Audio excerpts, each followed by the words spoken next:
was there about all the stuff. Yeah. Yeah. So we were, cause I was on the board.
One of them is a resolution 22025.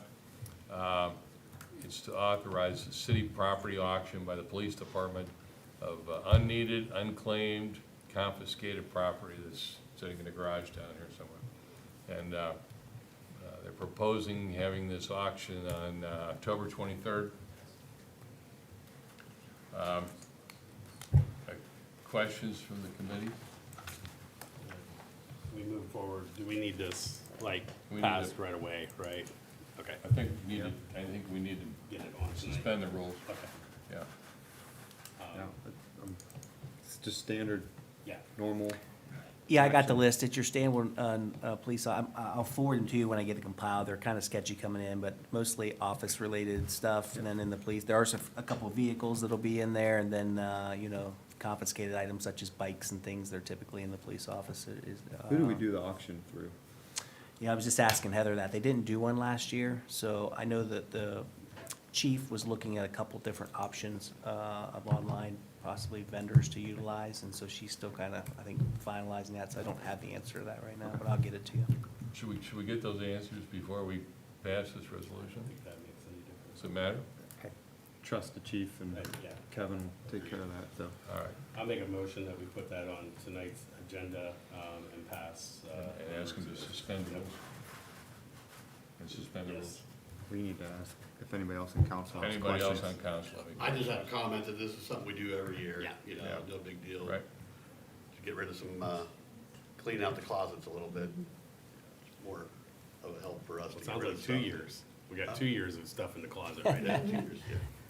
Yeah, we don't, the chief can decide who she wants to use as a vendor. That doesn't have to be in the legislation. Okay, all right, you made a motion, you're seconding. I'll second it. All in favor? Aye. Yes. And I vote yes too. Okay. The second issue tonight is a proposal brought to us by the Safety Director to team up with the city of Dover to get a strategic response tactical vehicle, an armored vehicle used by SWAT teams. They said maybe monthly. The estimated cost, he shared with me, is about $400,000, which would probably be financed, and half of it at Mass and half at Dover. Kevin, you want to tell them anything else about this? Yeah, thank you. I feel awkward that the whole committee's sitting to my right and I can't face you, I'm so gonna leave that. I apologize for that. Yeah, I appreciate that, Mr. Simlick. Yeah, one of the things as I mentioned when I first started, safety, recruitment, and retention, my 3 priorities. And we've worked on a lot of recruitment and retention issues as we look to move strategically forward. And one of the safety issues I identified is working with Captain Norris, who's here with me tonight. And we identify that as a vulnerability for us, is the lack of a strategic response tactical vehicle, an armored vehicle. When you look at the calls, and you look at the society today, this is not just a reaction actually to what happened to Dover a couple weeks ago, but it actually did highlight once again the need for this vehicle. The SWAT team right now is about 13 to 14 calls annually. We don't expect them to go down. In fact, I worked with the police department and the 911 dispatch center, and looking at the increase of calls we've had for emotional, mentally distressed calls in our community, and it's risen by upwards of 20% over the last 5 to 6 years, and we expect that to continue to go up. When you look at the growing trends across the country, police officer-involved shootings, they're on the rise. In fact, since 2019, I was kind of shocked to even learn this from Ty. We've had 9, I think, is that the right number? Officer-involved shootings since 2019? 9 since 2019 in Tuscarawas County alone. In looking at that from perspective and recognizing the high cost, which is $389,000, I began to have a couple meetings with the mayor of Dover, with the safety director at Dover and the police chief at Dover. Consulted with Mayor Day with his support, myself, Captain Norris, Chief Bahovey, began meeting with the city of Dover. Our SWAT team is a joint SWAT team. It's been in place for 20 years, and the city has done well to fund our SWAT team. Ty has been a good steward of your resources, and we have the equipment we need to do the job minus this particular element. And in meeting with Mayor Gano and Safety Director Everett, we recommitted to each other the importance of having a tactical response team for the two cities. And we also looked at the financial support coming from both cities. And the mayor was gracious enough to recognize Dover should be a partner in this and wants to be a partner in this long term. And we were able to come to terms on an agreement of splitting that cost. We worked through some final details, but come to an agreement that they are willing to split the cost with us, including the maintenance and things moving forward, so it'll all be split 50-50. The next thing we did, as I began to work with Captain Norris and with the chief and looking at their budget. I recognize in the financial situation of the city, knowing that it might be a tough ask if we were to go our own, we couldn't. But now that we are going to split the cost, I thought it was a more reasonable reach for us. And then when we looked at the budget, I looked back at the police budget over the last 5 years, particularly two cost centers or service lines related to the tactical funding of the tactical response team. With the partnership, we can fund our annual cost of that vehicle out of that fund 100%, 3 years for sure. And I'm cautiously optimistic, 90% optimistic year 4, we could fund out of the money that's already in there.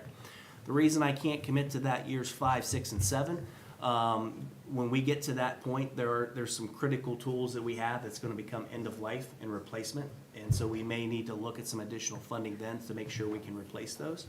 But even at that, and working with Captain Norris, we're probably only talking about maybe 10 to 12,000, not the full amount. We can continue to support that out of the revenue. The revenue was already in the police budget. So there won't be an additional ask initially of us to come for additional funding. We think we can sustain that by making some budget moves within our current budget.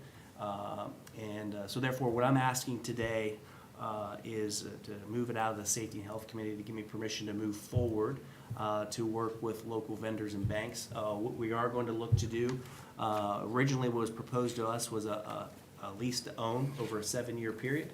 When working with some local experts in that, they worked the rates out for me. We think we can save probably 2% just doing an original loan here locally, so even the cost would come down a little bit for us.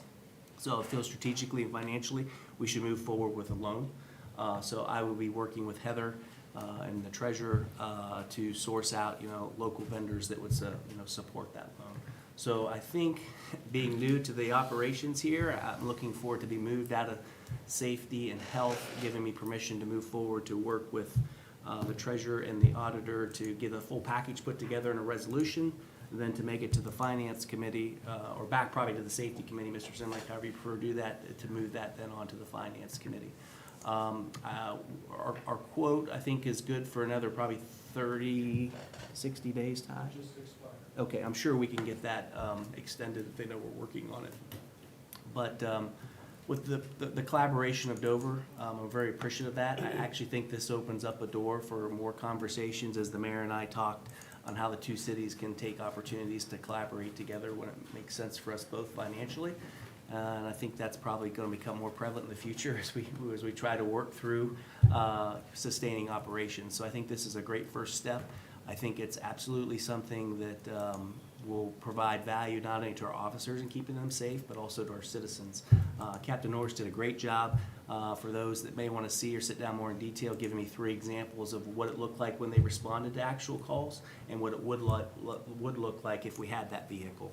And I think it's pretty glaring when you look at the diagrams, how it changes the safety of not only for them, but actually the perimeter shrinks down in protecting the citizens that live around that area. And that's really what stuck out to me. So I'm seeking to move that forward to bring back the final package of total cost and the finance part to move that into a resolution. Your vision is to, that Dover has their own payment to make their own loan to. Great question. Somehow or another, you're gonna work that out with the Yeah, lawyers? so I met with Mr. Fate prior, over the last couple weeks, to talk about what a collaborative agreement. We have a mutual aid agreement that's in effect and force now. What we talked about with the mayor and safety director, we probably need to formalize our mutual partnership as SRT a little more prescription on paper. But the law director, Mr. Fate, was comfortable on what type of agreement would need to be constructed between the city and Dover and us for their financial payment and how that would work, including the maintenance cost and things like that. The vehicle would be stored here. It is going to be, the loan obviously applied through the city of New Philadelphia, so it'll be stored with the rest of the tactical team here. They also committed to enhancing their membership on the team, which, you know, had dropped off for a while, so Dover's committed to their part of getting more members on the team. They fund their actual, each team member's equipment, personal equipment. We don't buy that for them, and I know they're budgeting to move that forward to get more members on the team.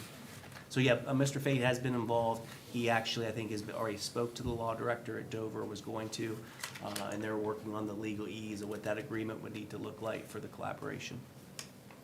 Committee have any questions? And I'm not sure who this question goes to. So I know you've said in the past, we've tried for grants. Yeah. And we've been denied. Yeah. If we continue to obviously go out there and seek grants, are we able to apply that money to that loan if we do get a grant? Does anybody know that question or answer to that question? I don't know. We can So you find out. don't have a loan yet, right? No, I'm No. just looking to seek out this approval so I can move forward and put the entire package together. So Mike, you're asking, Well, when we if we get a do- loan, we don't want a prepayment penalty. Well, that, and are we able, like, if we, And can you if we prepay? apply for a grant and they're like, yes, we'll give you $35,000 towards a tactical vehicle. Yeah, it would have to Can be we- in your narrative, that you were utilizing it to pay down. Right. This is some of what you're gonna work out your details. Yeah, I understand. I know Captain Norris, you know, he showed me the paperwork. I think they've applied for 10 different grants for this, have been unsuccessful. At one point in time, a few years back, we actually had a vehicle soon to be in our possession. Unfortunately, you know, administration decided to go to another direction there. But yeah, I'm confident that Chief Bahovey and Captain Norris have checked every box to try to get that. And I certainly will pursue that, Mike, if there's opportunities that, hey, we give us some funding and we put it to Steve's point in the narrative to say, listen, we're going to use this on this. Yeah. I would certainly look for that opportunity. That's, yeah. I Yeah. just wanted to Yeah. make sure if Any we other could still do questions? that. Yes, ma'am. I was just curious about the county SWAT team and how they all work together and, Yeah, great question. Thank you for asking that. So, you know, I've had a great conversation with both police chiefs of Philly and Dover and the SWAT commander. They do have their own SWAT team. We've made attempts in the past to look at integrated SWAT team. Those efforts have been unsuccessful moving, but, you know, we'll certainly, in working with the mayor and the city of Dover, you know, we want to move forward with our partnership because our SRT team is integrated already. It's one. It's not bringing a third entity into that. But we will certainly look to ways if the sheriff's department would like to come in on that, you know, down the road, we would welcome working with them if we can work those details out. But there's been attempts by not only Captain Norris, but others in the past. They're just, you know, not being negative against them by any means. They Right. just- I was just they curious choose to how it make works. independently. But we certainly respond to their calls. When they're in need or backup, we respond without fear of failure. We will continue to do that.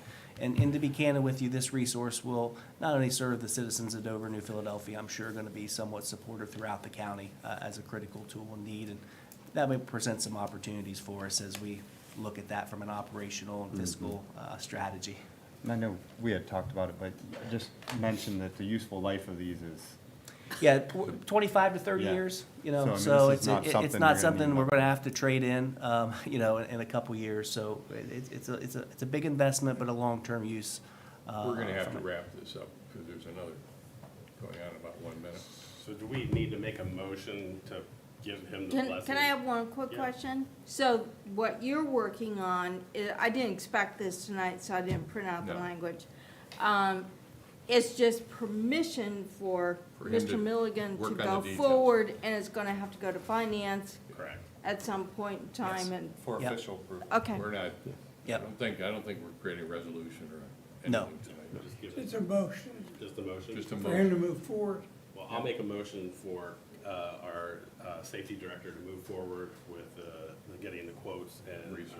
and researching for the tactical vehicle. I'll second. Second? Any other discussion? All in favor? Yes.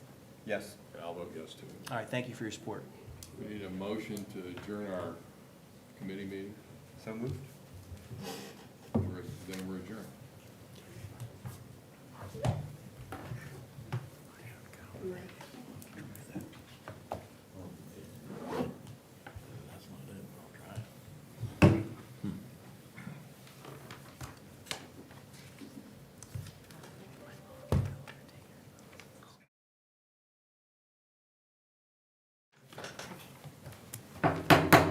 All right, at 6 o'clock, and we will call our committee as the whole meeting to order. And we have with us tonight Mr. McInturf. We've been working on this, since 2018, maybe? 2000. So I'm going to turn it over to Mayor Day, and he'll kind of give us the background, and then we'll go forward. Okay, thank you, and welcome, members of the school administration and the school board. Great to see you here, and guests. As I wrote in the email to you earlier today, Michael McInturf's a native of New Philadelphia. He's a graduate of New Philadelphia High School. He received his BA in Environmental Design from Miami University and a Master's in Architecture from the University of Illinois, Chicago. He's a professor in the University of Cincinnati School of Architecture and Design, has his own architectural firm, Michael McInturf Architects in Cincinnati, and he's worked on planning and designs for major developments in Chicago, Cincinnati, and actually other parts of the world.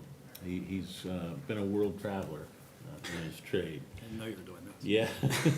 Well, Michael grew up here, and he comes home often, so he knows New Philadelphia and Tuscarawas County very well. But because of where his career has taken him, he also brings unique insights into the history of our city's growth and professional recommendations on how and where New Philadelphia should grow into the future. And I also want to add before I give the floor to Michael that once council adopts this master vision plan, I'm going to be sending it over to the county commissioners, who will use it to help the new county planning commission develop a comprehensive land use plan for Tuscarawas County. So with that, Michael McInturf, please make your presentation. Well, thank you. Thank you very much. I appreciate being here tonight. Thank you, Mayor. I didn't know I was going to get that introduction, but I guess I have not been in front of this group. So I'm going to apologize briefly since I, over the weekend, received a nice ear infection and I can't hear out of this ear. So if I either start to tilt sideways or my voice starts to fade, somebody just tell me. And I'll kind of do a little of this, and it's not a Carol Burnett thing for those of you that know what that means, but, so that's gonna date us here. But again, thank you for having me here. I will also apologize to those of you on the Planning Commission and so forth that have heard this way too many times, I'm sure. And so, yes, it gets a little tedious. We did begin pre-COVID, we'll say. It might have been before 2018. And I have had students up in the city through the years, actually even before Mayor Day, sort of looking at things, hypothetically setting up design studios and those sorts of things. So it's always great to come home. Still a yearning to come here a little more officially with some future work. So we're working on that. But glad we're here. So tonight, this is going to be a little bit of it's going to be a high-level overview, but a whole lot of stuff. So, but we've been thinking about this quite a bit. I think the goal after tonight is to take this and bring this down to a more deliberate, packageable thing that could then be pushed forward.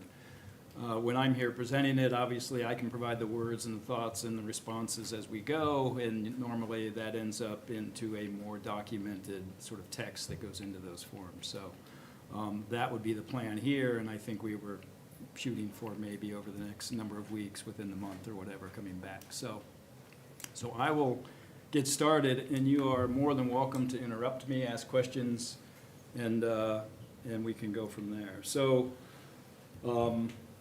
So in general, just to give you a little bit of an overview of how we've been looking at this, and if you did see the original IBO, which is the sort of the initial baseline observations, and what that means is we went in to look, and we had a lot of armed with different groups of students at different times, And that's where we sort of came up with a much lengthier, I guess, more narrative of what we see as the city and what's kind of important, not that everything isn't, but a way to organize how we might think about the future of the city. And please keep in mind that we're thinking 50, 75 years in advance at least, which is actually difficult when you talk about, we're looking at things and saying, well, we should just take that property.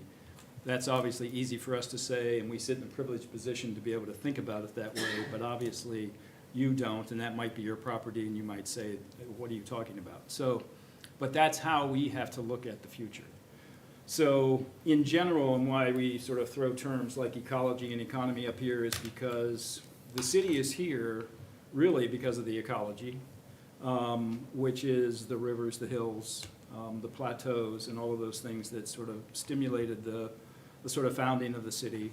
And then the economy, which is all these things that humans brought to the table here, that starts to lay down on the ground what these things are. And we still, as you'll see in a moment, we still to this day are affected very much by the ecology, and then of course by the decisions that we make, which drives the economy. Where do we put the streets? All the way back to the original plan, and we'll go through a few of those. So when these things start to combine, they start to create potentials that for us, we saw the key areas as the river, also the schools, and the school system is here, and we appreciate that. I think the reality of it is that's a major system that overlays any city, educating youth. And this goes obviously to not only the public system, but also the private systems. You could argue it moves to those sort of religious systems as well. And then also, of course, with the privilege of having Kent State here, which just layers another thing. And so there's a whole lot going on there. So we try to break it down this way. So sort of down the middle there, what we did is we felt like, and this was a little bit of a late game decision, that we felt like we wanted to look at the whole city. And that's not necessarily normal in a master plan. There is a very big reason we're using the term vision, because master plan, number one, it's kind of not a really political term we should be using these days. And number two, it also implies as if it is set in stone, and that is the last thing that a master plan is. It is to set down a framework, it is to set goals, possibilities of impacts. Those sorts of things is what is sort of looked at to go forward. So we sort of blur that a little bit between master and vision. And vision seems better because it also can become sort of futuristic. At the same time, it can be current depending on who you're speaking with or what people are thinking at the time. So that's why you'll see that term move around a little bit. It's also probably less of a professional term, meaning when you start to say, okay, you're going to provide professional services, master planning is one of those things that, just like architecture is a legal term, master planning is a legal sort of condition. We like vision because it's open-ended, and we know things will change, and not knowing exactly how long some of these things can go on. So with that, we did take the city, though, wanting to ultimately look at the whole city and not just look at downtown, which was kind of obvious. So we broke it into 12 segments. I'm going to take you through these tonight, and I'm thinking by the end you're going to be really tired. So I may get a little blurry at the end, and when we hit the Northeast, it is no disrespect to everybody in the room if you happen to live there or if it's your ward. It's just probably a little fatigue setting in, is my guess. So in general, the goals and objectives on the right, oh, I can hear myself. These are sort of general things, and they're kind of just current thinking about really what makes a good city, what makes a good plan. We do operate at larger scales. We're doing a very large area of Cincinnati right now. I have a studio running downtown, if you're familiar with the Cincinnati area. And no, I do not want to talk about yesterday's game with the Browns and the Bengals. Hopefully everybody likes both teams. And we're into rail yards and riverfronts down there that are obviously of a larger scale. And it's actually the sort of small town is really a pretty fascinating thing to me. one of our other experiences since the mayor mentioned it is we've been developing an eco village in Romania, actually. And unfortunately, in light of the fact that it's about 100 miles from the Ukrainian border, the American investors have pulled out, and we left standing with a half a village and a really awesome farm. It was totally eco, so it was very much of the earth, and 28 homes. So we're hoping that the next investor, which will likely be from Eastern Europe, will be able to carry that forward. But needless to say, I haven't been to Romania for 2 years. So I'm not going to dwell on some of these goals and things. I'm going to move through here quickly to see, mainly I think tonight is to see the structure of what we're looking at. I think ultimately we can drive down deeper into things, and obviously if I take this long on every slide, we will be here tomorrow morning. So just in general, to walk through, and again, as I mentioned, and I think that the ecology, and I like talking about this just because I think sometimes day to day, you live here, I don't, but I live here. So in a way, it's really important to understand, like, why is 250 the way it is, and why is it there? And everything really comes from the original topography, ecology, the sort of we use the term plateau, which sounds a little romantic, that you'll see in a moment, as far as north of the river and south of the river, which does get into sort of school discussions and that sort of thing. So, but because of these rolling hills, and the one privilege I do have is driving in here every time coming from the south. I love driving from Cambridge because I really appreciate the greenness, the rolling hills and so forth. And those are things we have to somehow preserve and certainly take advantage of, because it's a really unique experience. And again, I think when you do things every day, you don't necessarily see these things. So if I start talking romantically about these things, I apologize. So what we do is we break it down into the natural conditions of the rolling hills, the river, and the plateaus, as I mentioned. Again, I'm trying to find a better Midwestern term than plateau, but I think it'll work okay. Synthetic, and it's a little sort of strange, but applied systems into the city itself. And really it just goes through each. When you see the outline of, when you see the outline of the city property lines, you can see the North Plateau, which is everything north of the river, and then the south side, as we know, since that's where I grew up. We can see what that is. And this alone gives you a little bit of a direct comparison to the sort of population area that we're dealing with. And then the natural forms, obviously driven by the river, the focus on these two plateau areas. The river, of course, set the stage for, just like 77's where it is, because it's in the valley that runs north-south.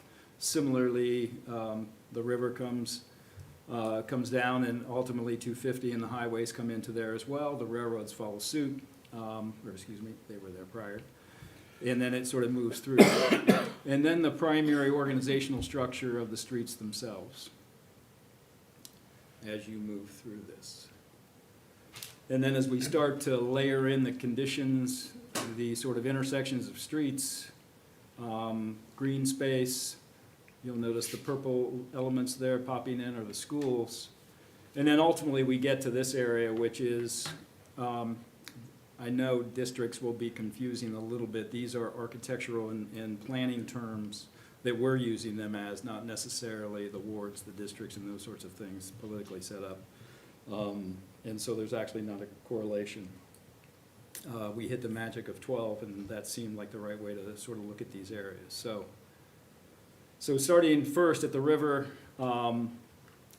obviously, and this is I'm not sure my 92-year-old mother is convinced that we can bring the river back, and it's not her perception to have this sort of romantic idea of high river use and that sort of thing. But I really think it is such an asset. And it is, if we are looking at the future of New Philadelphia, we have to look at the river, we have to look at the opportunity it gives us, and we have to take advantage of it. And we're not sitting here saying, and this is sort of master plan, vision plan, we're not saying that, we know how we're gonna fund any of this. Again, that's a little bit of our own privilege here, since we don't have to answer that question deliberately. We're happy to engage in that. But so looking at the holistic condition of what the river could do for us, more so, and it's already in motion. The mayor has been working on the Waterworks boat ramp. the other, what is that, 416 boat ramp. I think there's a number of things that have been coming in slowly but surely. I know the one dammed area where the pipe goes across is being taken out, and some other things. Again, I kind of know enough of these things just to be dangerous. But the reality of what the future could be, inclusive of that land between the river and 250, which really sets up a pretty interesting corridor that could be, if you thought about it in today's terms of, you know, kayaking, boating, those sorts of things. There's a lot of opportunity there, and you'll see this as we move through here. I'm going to keep moving. The one thing that the river does do, and again, water source, green belt, riparian area bounded by mobility network, which is where the railroad came in and started to set that zone, so that's very clear. But what it does do is it does create a bit of a barrier between the north and the south side. And so what we end up with are two nodes, and as time has gone on, those nodes can be very busy and trafficked and that sort of thing. So these are things that nobody sort of set out to cause, but they are conditions that we do have to take on. Ultimately, yeah, it's good, okay, doesn't look so good on my screen. But along the river also, there's the canal and those areas that could be brought back, and those are the sort of focal points that ultimately we would love to get to. In an overall planning sense, we have not been able to sort of drill down deep enough for that. So then, number 2, or B, we hit the schools. I'm not going to dwell on these. These are sort of looking at it. I don't think there's a lot of argument in these sort of statements as far as what we think the schools could do and what they are doing in many cases. I think it's just setting up a structure so that when you, and this can be readable later, when you go forward. We did do a series of options. I'm going to blow by those because I understand you're heading to November and I don't want to be in the middle of that. As we started to look through it, but we will say that what we did, because we did look at this and we looked at this really from the beginning, even prior administrations, as far as the one thing when we looked at schools, it was not looking at the schools themselves. We were not retained to do that. And so our goal was from the outside in. What are the schools? In particularly, where are they located physically and what have they done? The elementary, and I'm going to probably be redundant to most of you, so this is nothing new to you, but those elementary schools were set there as neighborhood schools. And so what they did is they created a neighborhood. It's a romantic idea of being able to walk your child to school and so forth, and there's nothing wrong with that. Obviously, with consolidation, economics, and many other things that those of you back there could say much better than I, those areas, those schools need to continue to transform as far as how they're utilized and how they're used. So our goal was, yes, we had thoughts and opinions about maybe how they could transform. We were not involved in any of that. And most of our opinions, though, were not internal, again, to the workings of the schools themselves. They were based on the external location of the current systems that were already in place, those neighborhood schools particularly. So as and I'll run through this again, I'm not trying to be school-centric here at all, but this is where it locates in the city. And so these really matter. And then, of course, some of our thoughts down the line were, we have a tendency to misspell Quaker to Quackerdome that the mayor always picks up on us here, so I was looking at that to make sure that was corrected. But you can see, and I did, whether I should or not, I put in Tusk Elementary and the old South Elementary. Since I went to most of these, I did not go to Tusk. I did do the Old South, and I have been to York.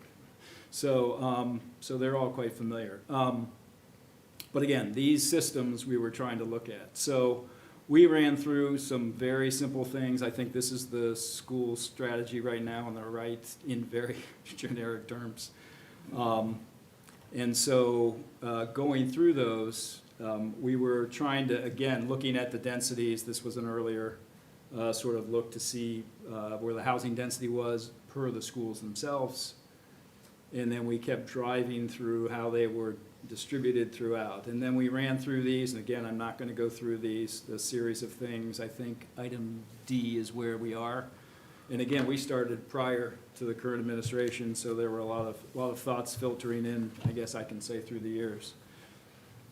So what we did do is, and this is still, wherever this goes, this is probably, and I'm sure it is invading on area maybe we shouldn't, but we would really like to utilize the existing conditions of where those schools are and somehow take advantage of those locations, utilize them as future development.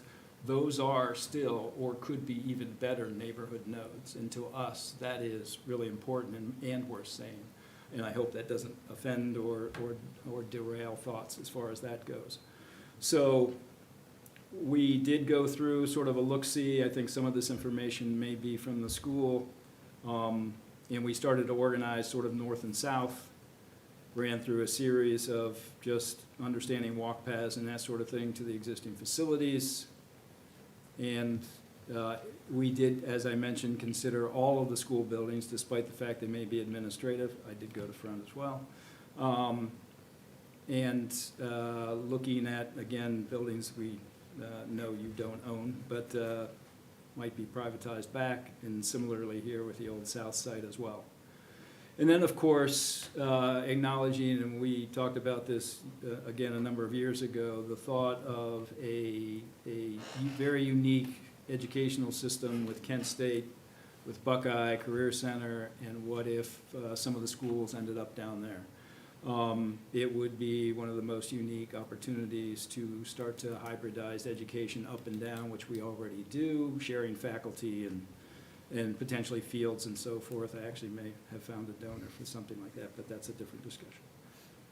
So we ran through some quick feasibility studies just to give you an idea that these are really important. So if we were to take the old schools, and again, forgive me if I'm stepping over here, but we do know that the preservation of some of the schools, that nostalgic where people used to go really sort of plays very well and people are very interested in.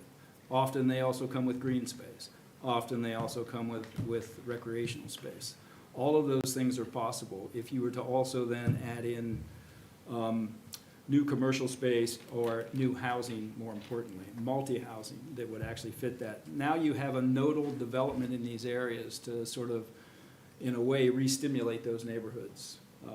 And so this was front, this was east. We just sort of put down some, what could be townhouses or anything next to it. If you were to package this on a pre-sale to organize a number of things with developers, they would look at this as an opportunity because the renovation is never easy. And I'm not saying what parts of the building are worth saving individually or anything to that effect, but I do believe often we find that there's a high level of stimulus from the neighborhood and so forth to keep some of these things. And it does pay dividends. There's a number of developers coming out of Columbus.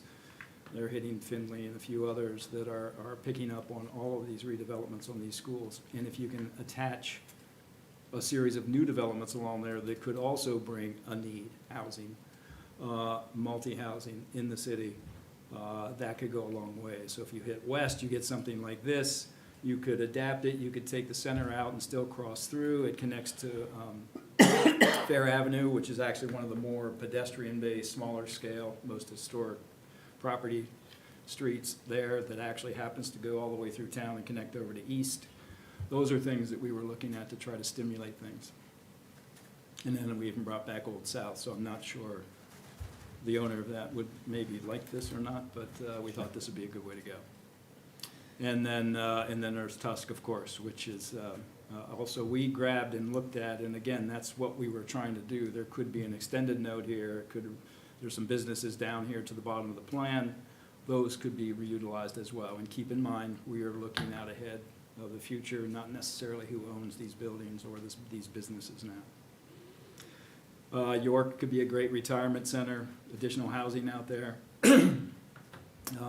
with the fields and so forth already in place. Because it's got a little distance out, thinking from a senior standpoint, particularly a type of senior, could be a perfect fit for these things. And I showed this last time to the Planning Commission. So case in point, we're working on one of these right now down in Cincinnati. It's obviously a mid-century school, and this is a new reboot on the school where we're proposing to break the main portion of the building down into 5 individual townhouse units, and adding actually roof access to them. And then there's a pool out front and a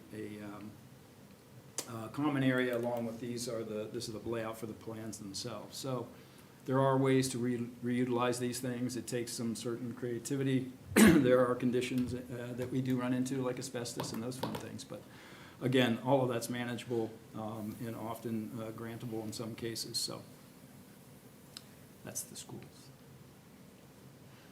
Any questions so far? That's probably a good idea. Give your voice a break. Any questions? All right, continue. All right. Yeah, please interrupt. It will save my voice. All right, so, as I mentioned then, we break down the city into 12 parts. And so what is technically still developing here is how we're gonna record kind of what we know and what we see. So I'll linger on these a little bit to go through, but really my goal is to keep moving and let you see the overall structure, and then I think from a question standpoint, it'll be a lot easier to come back on. So obviously, the downtown, and I'm gonna zip back if you can. Sorry about that, I hate when I do that. I meant to have that slide in there. I'm gonna go way back.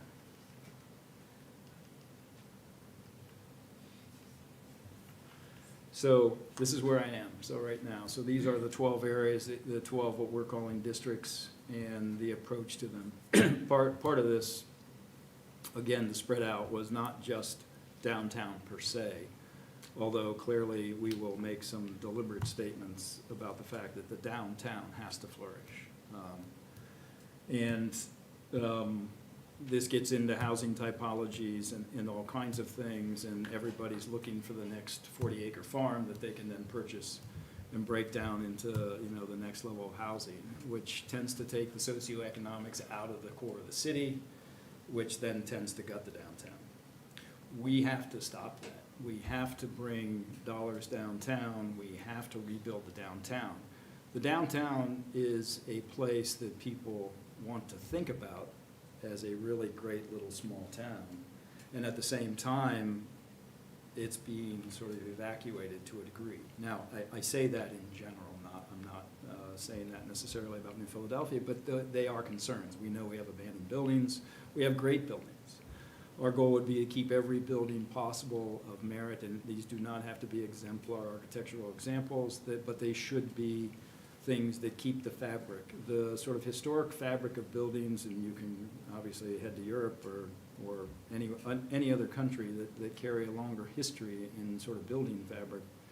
It's critical to the civilization that was there. It is critical to the quality of life, all of these things. So we want to retain as much as possible. This is not a level everything, let's put in everything new, and this is not level to put in a new parking lot so that we can necessarily make sure everybody's willing to come downtown, because if there's nothing to come down to, it doesn't matter.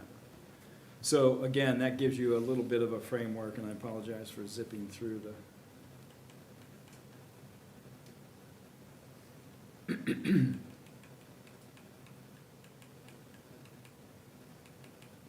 okay. So, again, structure of these, every slide will sort of start this way. And number one, also I wanted to make sure to applaud the effort of the zoning reboot that you all did, and I know that was a tough sort of slog. I think Josh really enjoyed it. You got to chew into all of that. But, I mean, that's high level. That was the smartest thing to do going forward, because now you're up to speed, you're advanced, and it does sort of lay the groundwork.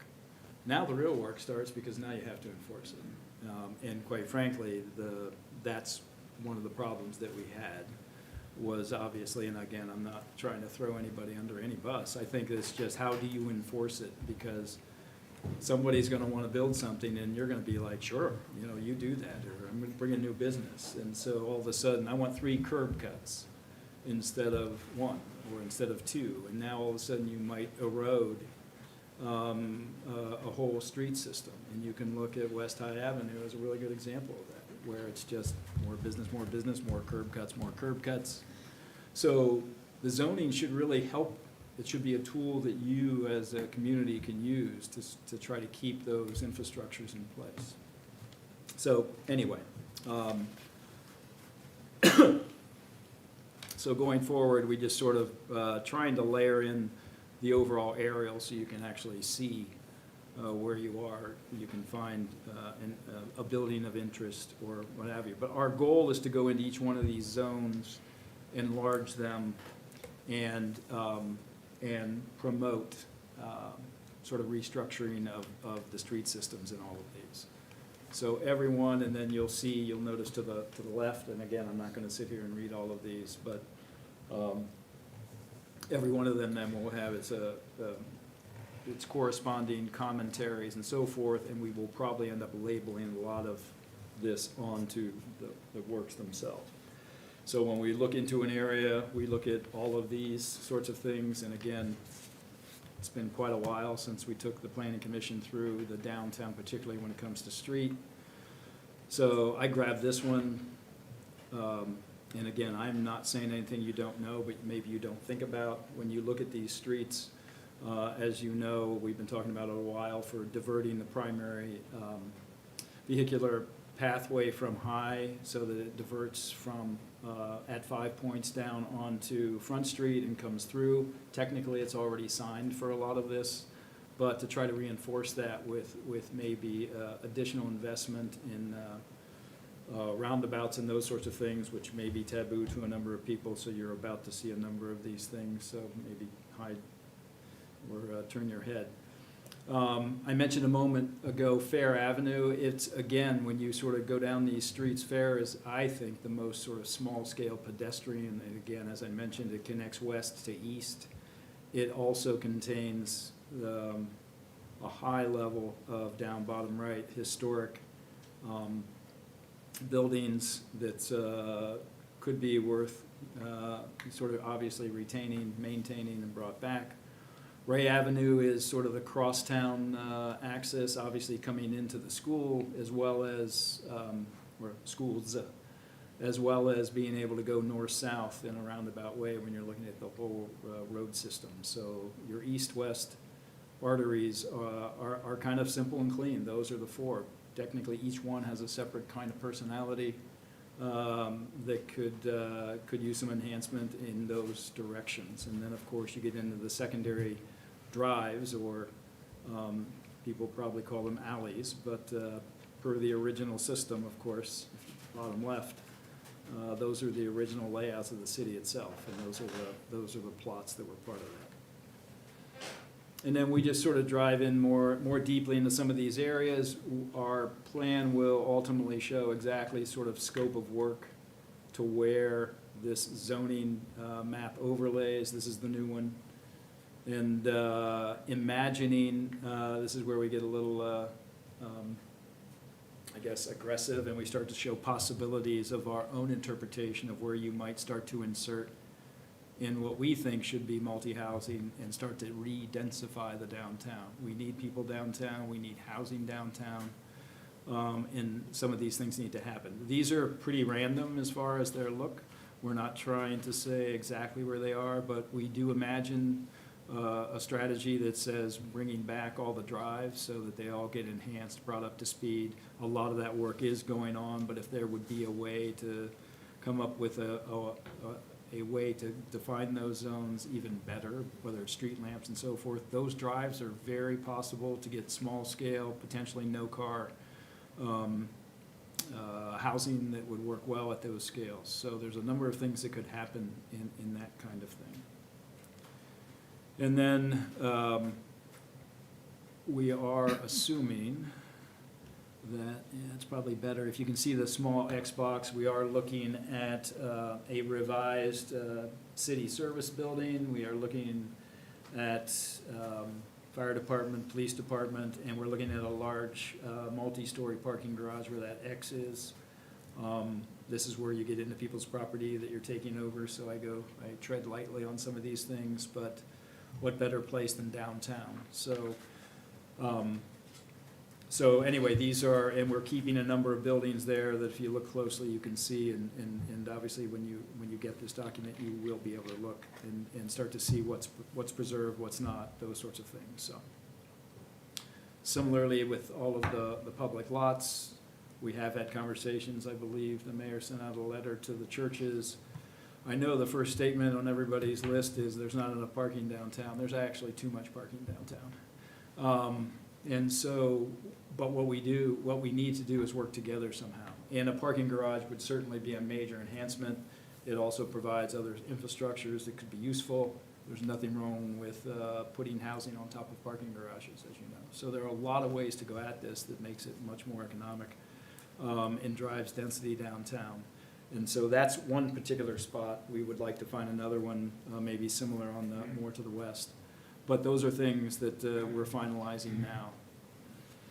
And then we kind of go through each area. This is 5 points. I'm going to try to keep moving faster here.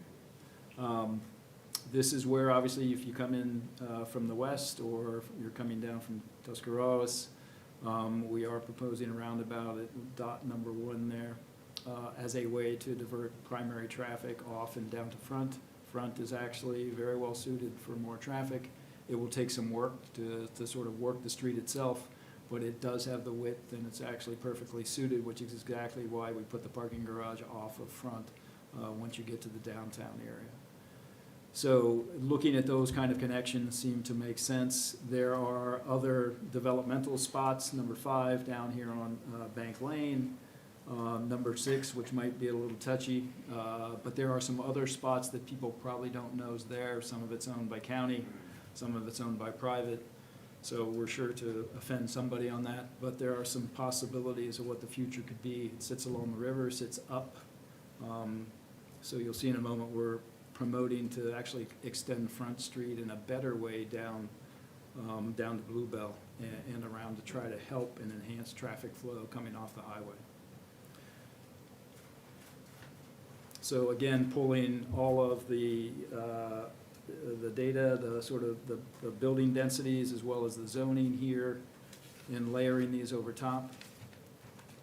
Locating a traffic circle right at 5 points.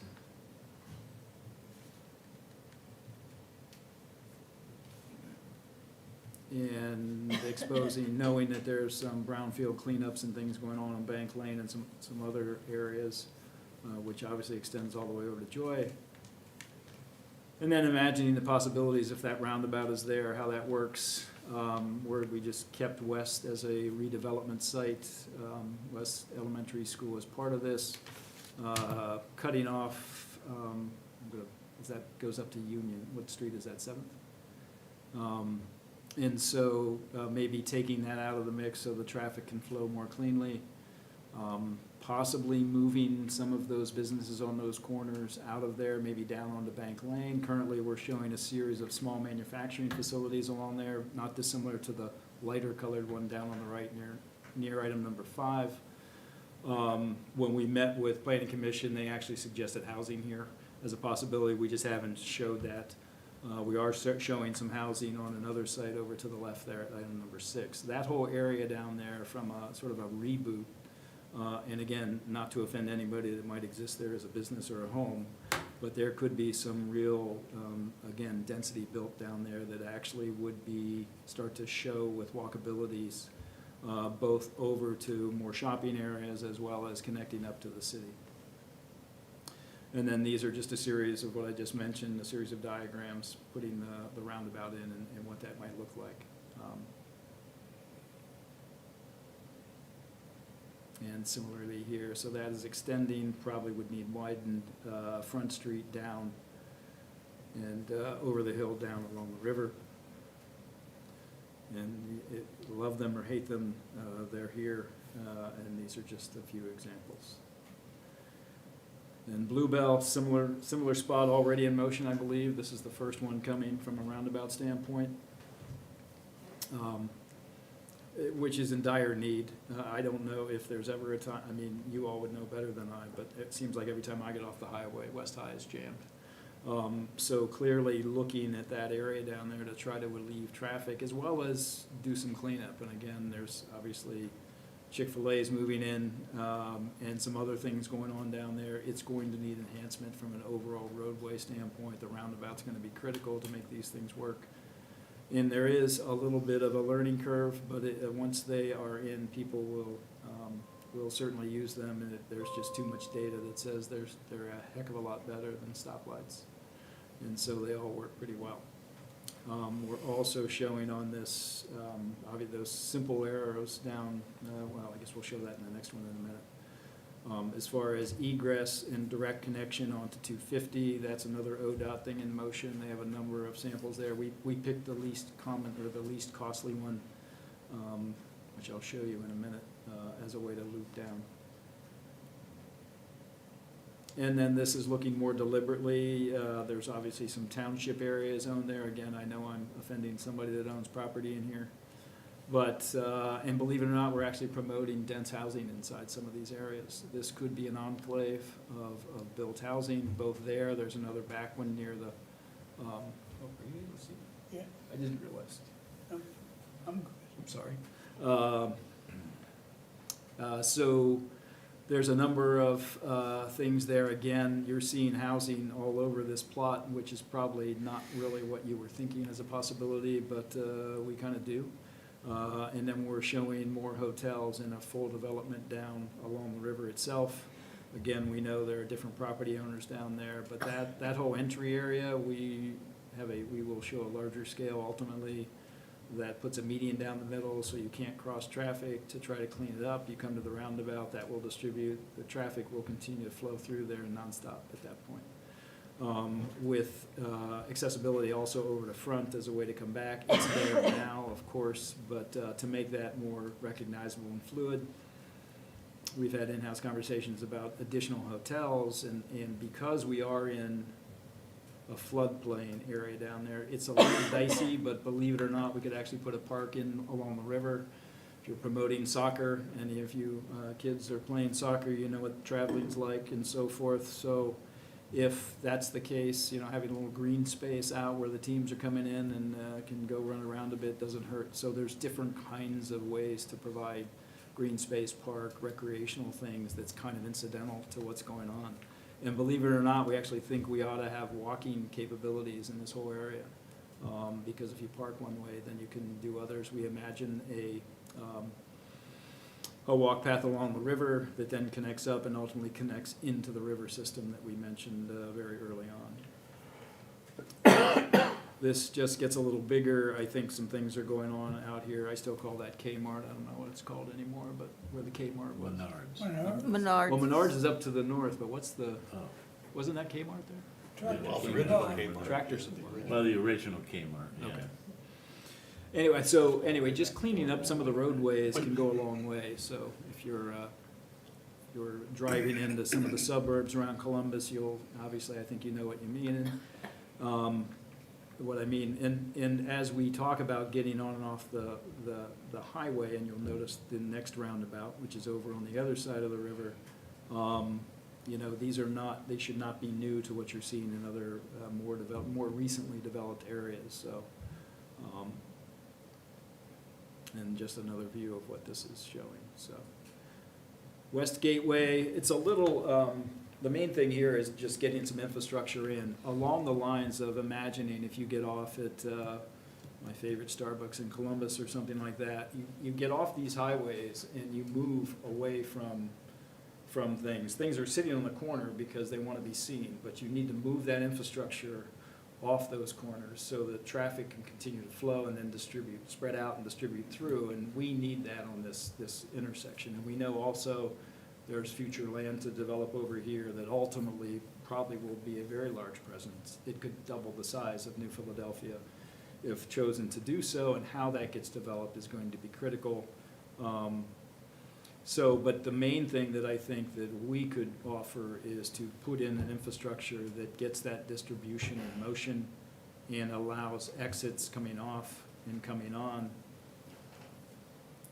And if you, yeah, that one. So there's a number of connections it has to deal with.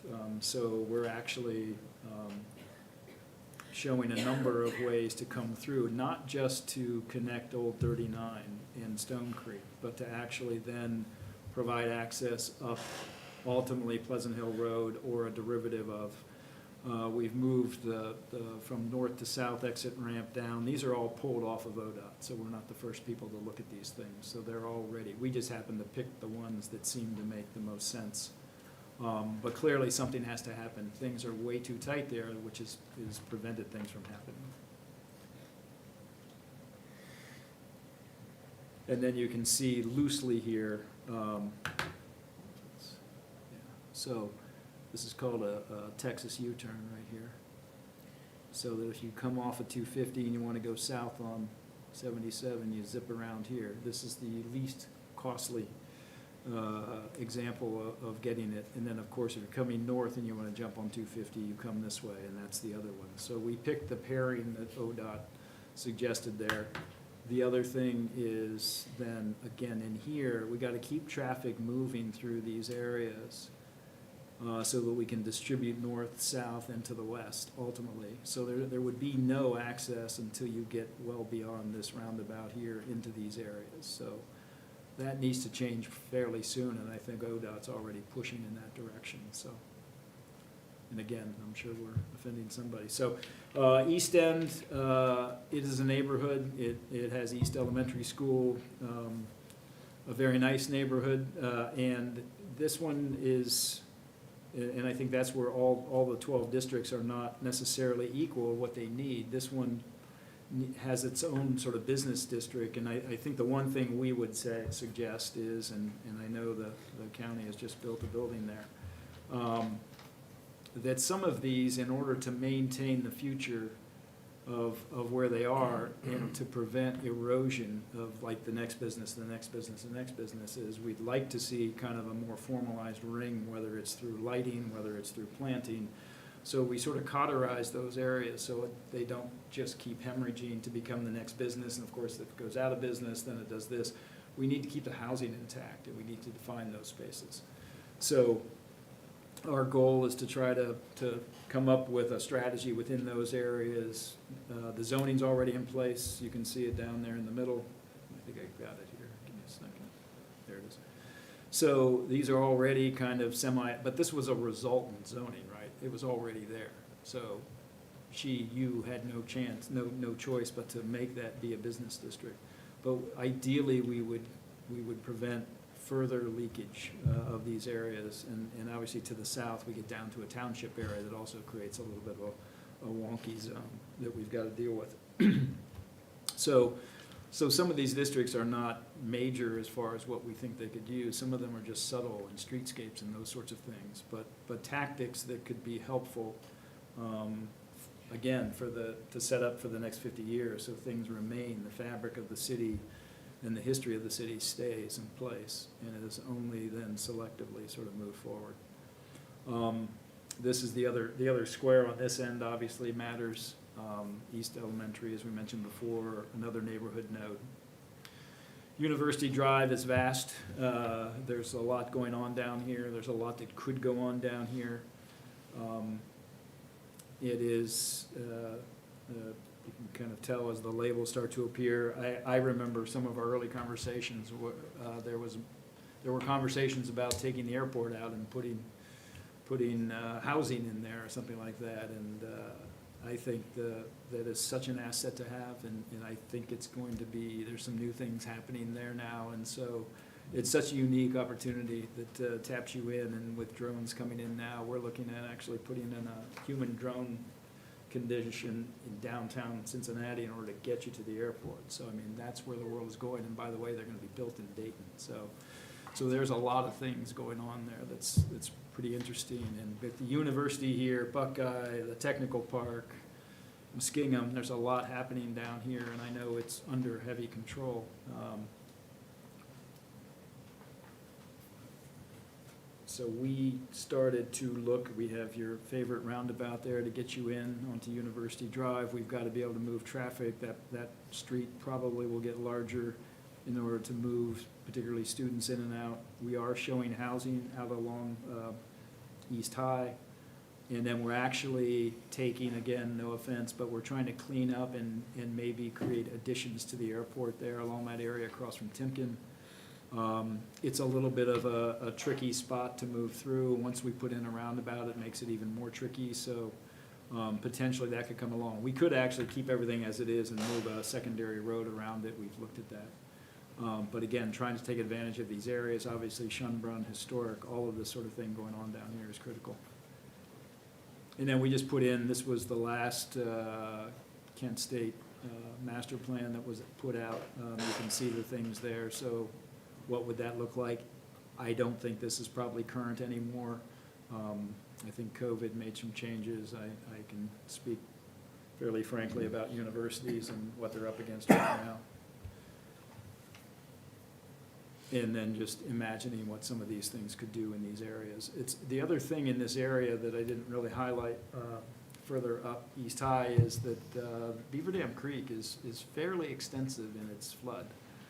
If those of you, anybody familiar with the East End, you would know that. I don't think it's, those things are not so obvious to a lot of people. And again, I think not unlike the river, that could be something that could be enhanced if there were more continuous pathways that then connect into the city, could connect into the tech park. And that, again, these conversations have been out there, they're not new by us, but to start to push those things forward as a potential new and impactful, I think is something worth doing. And how do you seek funding and those sorts of things, prioritizing those are things that we see moving forward. East Gateway, which I think is often not really discussed, and there's not a lot we're trying to show here, except for the fact, if you go back to those original diagrams, how do you connect the south side to the north? What I didn't mention in the beginning is we'd like to rename 250 the 250 Parkway and tree it up, and then all of a sudden, people might think about using that more daily as part of the system, because that's where we've evolved to. I mean, that's what 250 is. I think when it went in, it was like highway, but now it's more of a local parkway that's got to be used on a day-to-day basis, and that has to be accounted for when you're talking about the school systems, those sorts of things, how people move into them. That's a part of it. So there's also a business district down there, obviously with Kent and what's going on there. There's a lot of possibilities around here. I'm going to blank on the names. But the industrial park's already in motion, building again and again, so that is already there. So we're not saying anything new here, except for some of those fringe areas as you get off the highway and that sort of thing. There is available properties down in here. A lot of it is township. We've stepped over the line from the city and jumped into some of the township areas.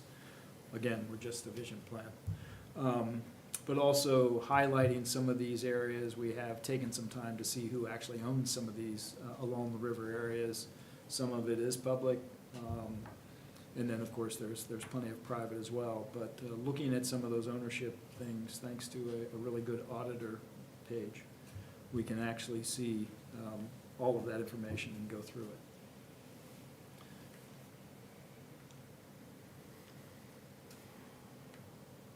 Now, the Commercial Avenue connection is critical to the south side.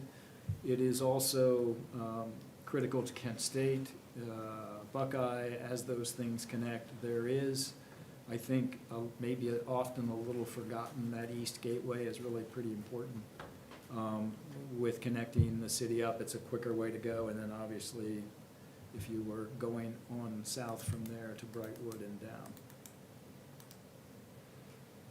Mill Avenue, hot because of Joy, trying to figure out there are some peripheral sites here that are actually, could be developed or redeveloped. We do look at anything on the river as walk path, green space, those sorts of things, even with the mall there, which we think is pretty fascinating. Bueller's could move their cafe Riverside. There's a lot of possibilities with all of these things. With taking out the pipe that goes across the river there, that will open it up. And again, all of this is original base of the railroad running along here. And, and then the river itself. Joy is obviously in pursuit as we speak. Plenty of discussions going there as far as what it could be. I think our plea on the Joy side is to make sure that everything that it is sort of in vicinity of or adjacent to is considered along with whatever goes on Joy itself. You have opportunities there, of course, with Waterworks Fields. You've got the boat ramps. You've got Bueller's across the street. There's just a lot going on here, and so what's the appropriate use for this site, which I'm assuming you all probably know more than I do in that regard.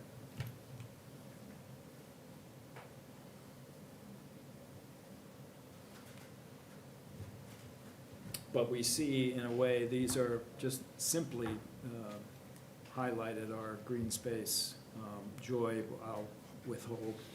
And then there are some things down in behind Lowe's that's actually owned by Lowe's, currently farmed, and some other things down there that could be, and housing is not out of the question. Some of that is low, some of it's flood. That doesn't mean it's not necessarily unbuildable. So there's some things down there that could create quite an interesting little corridor as well. South side,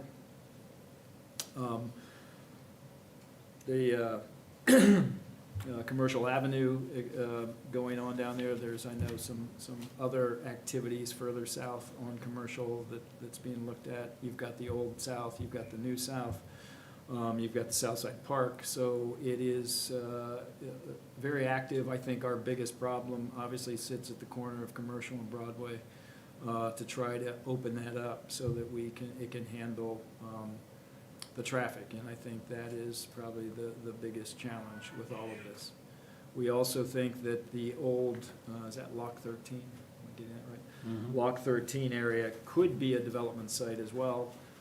If it were looked at holistically, there's available land there owned by the city, as well as Lock 13 and some other things. So it did already start to grow over there. There's some other things that could go on along that area that we've actually sort of sketched out as possibilities. Let me see if we've got it there. But so yeah, so up in here particularly, these are some possible things that could be a fully developed site. Obviously, there's always things going on down here and here. I think the buses are located down here as well, if I'm not sure. And then obviously South Elementary and the Southside Park. So these start to target some of those things. Old South Site, I think, could still be a really nice development for multi-housing, would be the hope.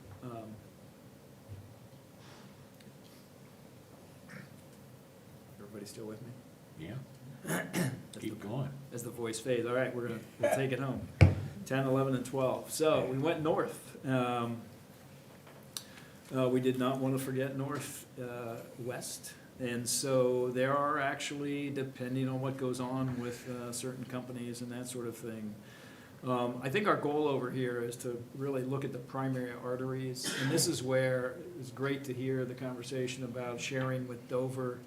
I think we have lots of sort of shared, potentially missed opportunities with our friends to the north. They don't have to be friends on Friday nights, I understand.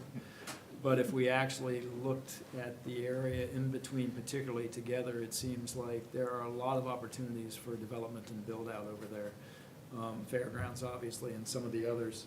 And then when you jump across the river a little bit, there's some things there, and you could even go even further across the highway. There's some potential lands over there. But we sort of see this as as you go in, I think, is it College Avenue off of Tuscarawas, and tap in behind the lagoon over there and drop down. If we could occupy north of Menards and actually start to make some connections onto the river with river walks and those sorts of things. And river walk sounds too glamorous. This is not what Austin. But pathways, those kind of things could be a possibility with these. So there's some subtleties up here. We are, as always, taking the school, which is Tusk, which I know is an abandoned school, but we say that's still a node. We could do that.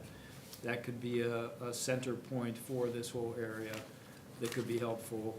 There's plenty of areas around the old trackways and so forth that, again, I think as we creep into Dover, it's kind of like a no zone. But there are some things, I frequent Giant Eagle all too often when I'm in town. So there's some areas here that we focus on streetscapes and those sorts of things, not to over glamorize, but to just clean up, promote, maintain in good ways. Tuscarawas is a huge connector back and forth. Union Avenue, I think, is one of the nicest streets in the city. And it's sort of, part of it is because I think it's sort of sequestered in between, and only if you're local do you know it's there, which may sound a little strange if you're local. But again, sort of getting into the zoning, obviously a lot of this is housing until you get near Masonite, Marlite, all those areas. And so what do you do with some of those? But there are some fringe there. There's Monroe Mall. It's probably not that called that anymore, is it? Yeah. Is it? Oh, okay. So there's a lot of businesses in there. When we jump into the north central here, I'm gonna keep moving. Again, I think these are, I think 4th Street is clearly a primary artery moving north-south along with Tuscarawas, and then of course Broadway. So when you think about those 3 streets running north-south in general, and then Wabash connecting them, those areas should be highlighted. They should be protected. They should be cleaned up. Any houses along sides of those, that there are some areas where it's more residential and then it breaks, you know, as you're coming into Ferris and all that sort of thing there. Those things should be looked at. Provia's really cleaning up some things there. So there's some real opportunities there that just sort of cleans up the city and actually makes people think about those areas to develop and come in. And so Tuscarora Park, obviously, goes without saying. It is the jewel of the city, and continues, I think, to be. So that's a major piece. 4th Street, the boulevard, still there. There are some of these old industrial sections back along the tracks. That Bowers back in there, yeah. That area, there are some, you know, potential redevelopment loft spaces if the businesses were to go out or if the businesses are flourishing. That's great. And then you jump up to Wabash and Monroe and hit those business districts. I think in some of those areas, what are we saying about it? I think we're saying that reinforce them, try to put sort of a ring around it or put an edge to it so that the housing can remain intact. It gets some buffering. So thinking about some of those maybe non-thinking areas could really be useful into the future of the city. It could be helpful. I said I was going to move fast at the end. I'm going to try. Here we go.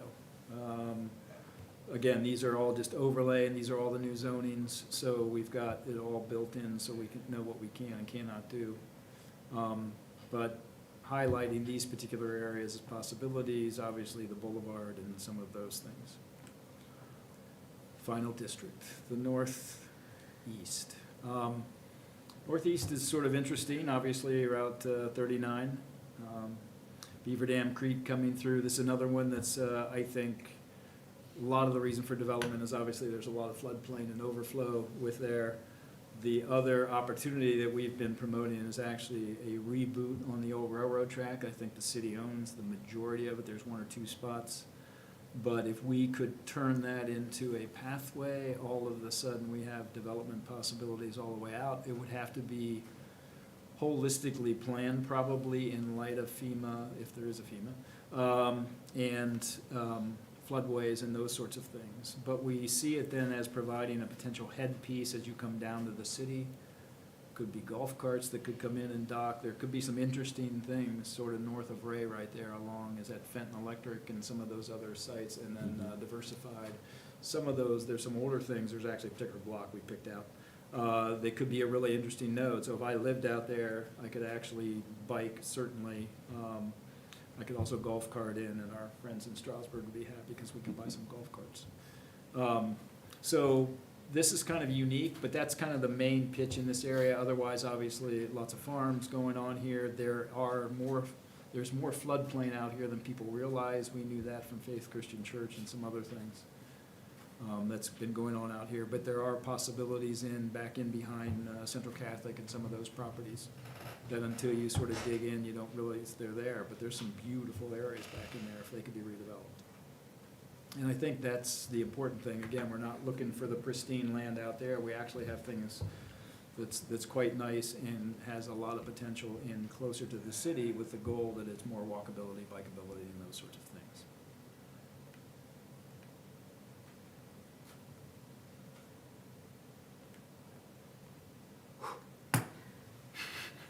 Good job. Happy to. Take a slug of water.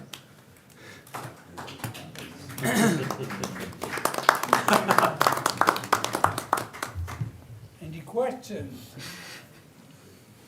I- Yes, Ms. Ramos. Michael, are you gonna be able to email us a copy of your PowerPoints there? Yeah, well, you probably can't receive this PowerPoint is my guess. It would have to be we'll do a link or something to that effect. We're actually gonna dice this down, and that was the plan, to sort of then distribute that. It's gonna be easier and more deliberate with text instead of my mouth. It's actually, we're gonna label a lot of these things, sort of another level of Okay. things, and that's what. Yeah, I noticed it just says in progress there. Yeah, Okay. yeah. As long as that's okay. I think this is a little gangly and a little unwieldy, to be quite frank, and we sort of knew that as a visual PowerPoint. I mean, you just saw 150 images, in case you didn't know. Any other questions? Surely there gotta be some questions out there. I fatigue them, so then they Absolutely. they have nothing. Evidently. Joe, any other questions for you? Yeah, any question for me? Yeah. I just really appreciate it, Michael. I mean, this has been, I know for you, a labor of love, maybe a little longer than you anticipated. But, you know, we're finally wrapping it up, and, you know, I think this will be a useful tool. As I told council in an email, you know, developers asked for this, and, you know, we need a roadmap, an idea of where we need to be in the future. And this will be very helpful in that regard. That along with the revisions in our zoning code that you referenced. So where do you see it going from here then, Joe? Well, he'll wrap this up, and then we'll deliver it to council members, and Councilman Lonzer can have a committee meeting on it. And, you know, he'll have the legislation, and, you know, if council was in agreement, then we'll pass the legislation, and that'll be our official master vision plan. All right. Yes, Mr. Ramos. Well, I wanted to thank you for explaining the difference between a vision and master plan, because a master plan is a legal document, or legal term, and this is more of a vision reimagining plan. So we can't call it a master plan. Yeah, 'Cause it's- we can do some things that would convert that, so that Okay. we can follow, so it's really your preference. I mean, the point is that the processes we've been in, and because they've sort of stretched, they started with students and those sorts of things. Mhm. We didn't want to say, you know, students are delivering professional Right, services. right. Something like that. So at this point, we can package this kind of however we need to. So we can certainly talk about that if that makes more sense. Yeah, I 'cause like the vision thing. I don't think a developer is going to care. Yeah, Um, I like it too, yeah. Yeah, I was thinking like visioning, reimagining, because it's kind of like a wish list, because my question before at a planning commission meeting was, this has been developed with a money is no object. It's a So privileged it- position. It's kind of like a wish list, a direction for a wish list. Yeah.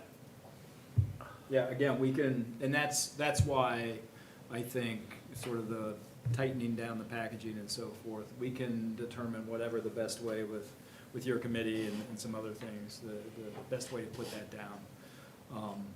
And I think, to the mayor's point, I think also on that developer side, I think there are some things we could structure, and we could deliberately start to look at those things. I mean, you know who's knocking on your doors or not. I think even at a state level and beyond, you can start to look at those things, and then we can pull those sets out of there.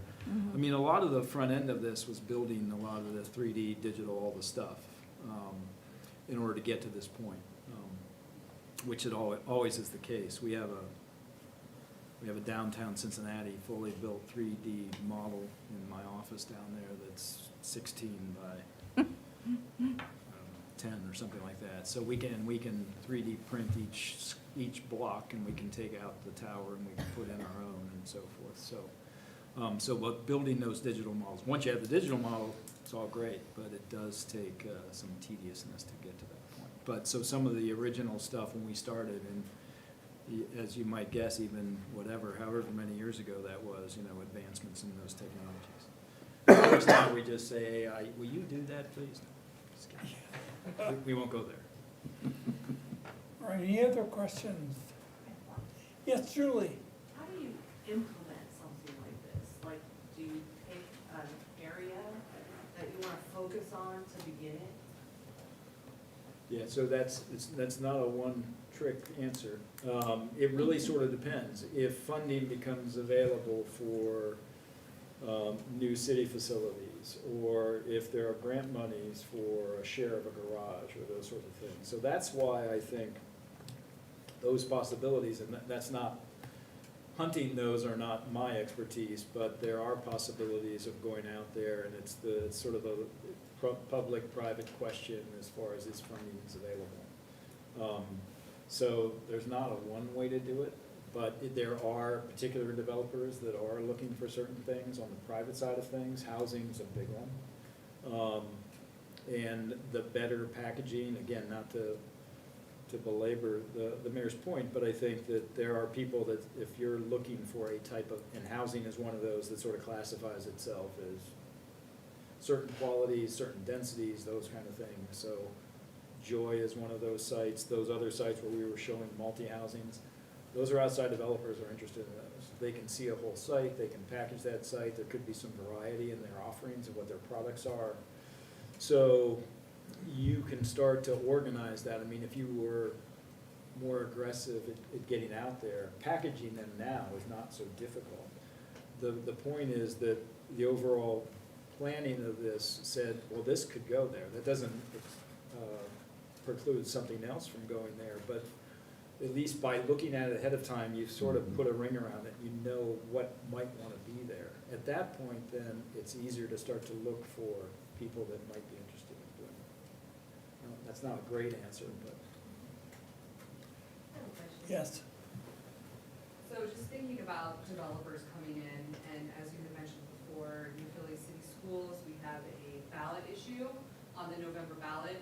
We're in a contract with the state, with the Ohio, the OFCC.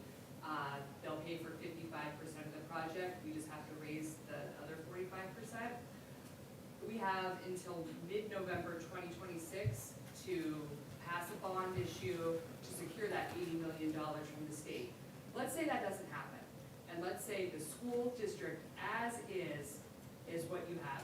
In your experience, is that attractive to developers who are coming in to maybe do any of this stuff, if this is the state of our school district? Well, schools drive, there's no doubt about it. Schools matter. So, I think it's just, is the market there? We have a housing study that was done by Marla's office, so we have that information. There's clearly a need. I think our challenge is that, I think there's a little bit of a, how should I say this? I think from a cultural standpoint, we need to look at housing, and we need to be flexible with bringing in more of a newer type of housing, because we've got to get affordability at a certain point. I don't like using the term affordability because I'm not saying affordable housing. I'm just saying accessible housing. The models in most cities can't continue down, I just have one offering, it's a single family house, and it's okay to have all of that still going, but we need other offerings in order for the city to grow and bring different opportunities in. Sorry, I keep pulling my hair so I can hear you. So whether it's attractive or not, it depends. Everybody's going to care. They're going to look at the trends of the school, what kind of conditions it's in, probably more from a data set than necessarily like, well, I saw, East Elementary, and it doesn't look very good. I don't think they're going to look at that. Of course, if you drive around, if you go to West and you see the trailers and that sort of thing, it's always a little disheartening, and you certainly wonder they're gonna do their homework, especially if they're gonna take, you know, Joy Manufacturing, then they're gonna take it over. So schools definitely matter. I think, I still think also just with Buckeye down there, and, I mean, you all know the trends of higher ed and so forth, is, you know, sort of peaked probably and is heading in a different place. So there's a lot of that going on, so it kind of depends on how you sell it too. But I think that if they see a market for a certain type and they think they can put it right there, I think you can still attract them. I think, and we've been a little bit involved with the Joy site and having those conversations as far as moving forward. I think, I'm a fan too of collaborating to try to work their way through. Developers tend to come with their product. And, are there any developers in here before I stick my foot down? But I think that they're also, I think if they're good, and, you know, they have names. But I think that if they're willing to work with us, what I think the vision plan can give you is, you know, we're starting here. If you're gonna take that site, you should answer these questions. This is a sort of an educational piece where you could say, you know, we're gonna help you develop that, whether that's Ron, you know, with pounding on the table or something like that. But just like the zoning, this plan should be a helpful tool. We could continue to refine in-house and with everybody here, what these sites could evolve to as far as this would work, this wouldn't work, and that sort of thing. You do stacking diagrams, layouts, those sorts of things. And if you get a developer coming in, like we had with some of the early Joy interests, they might be good this, and this, and we might say, well, you know, but if you can build that, you can build this. Can we go another story? Can we go less? I just believe in collaboration and I believe workability. So maybe that's just because that's what I do, but I think that those possibilities are there. But identifying the availabilities and the possibilities somewhere, and we're obviously talking about a lot of sites owned by a lot of different people, some public, some private. Is there a negotiation possibility? We put a roundabout in at 5 points. Can we, I'm afraid I'm gonna say something wrong, but can we move that business and that business over into that new site? But maybe there's a negotiation that says that, you know, there's a build out over there, it's brand new, we're routing traffic from that same corner down the block and this way, they're gonna go right by your building. You know, so but that's a lot of work to make all those things happen. But again, we are trying to look 50, 75 years down the road. That's why those elementary school sites are critical, because they exist now. And if they go away just willy-nilly, that's a missed opportunity. Thank you.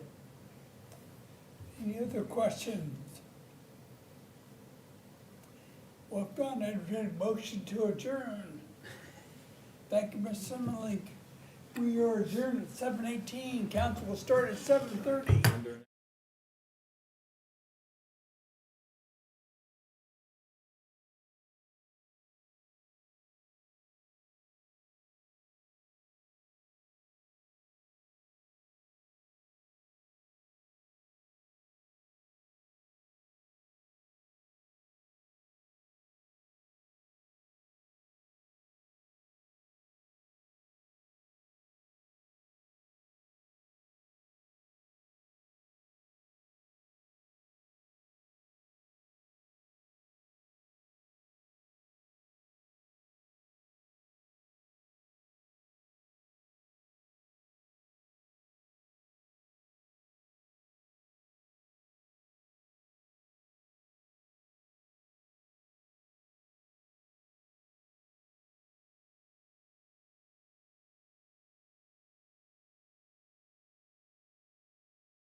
I was doing official business. We're on.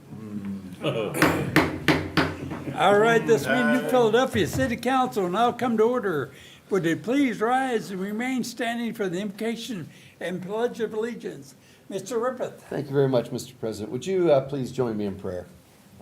Most gracious Heavenly Father, we just thank you for this beautiful day and for all the gifts and blessings of your love, Lord. We thank you for this city in which we live and all the people who serve it, and pray that you continue to bless and keep each and every one of them. Father, we ask for your wisdom, your judgment, your discernment, and all the acts that we take here. And we just ask that you help us make sure everything we do is pleasing in your eye, Lord. Father, we thank you for this opportunity to serve, and we do all this for your glory and honor in the name of your Son, Jesus. Amen. Amen. I Pledge allegiance to the flag of the United States of America and to the republic for which it stands, one nation, under God, indivisible, with liberty and justice for all. All right, thank you and welcome everyone to September the 8th City Council meeting. We'll start with roll call. Mr. Kreinbell. Here. Mr. Lanzer. Here. Mrs. Ramos. Here.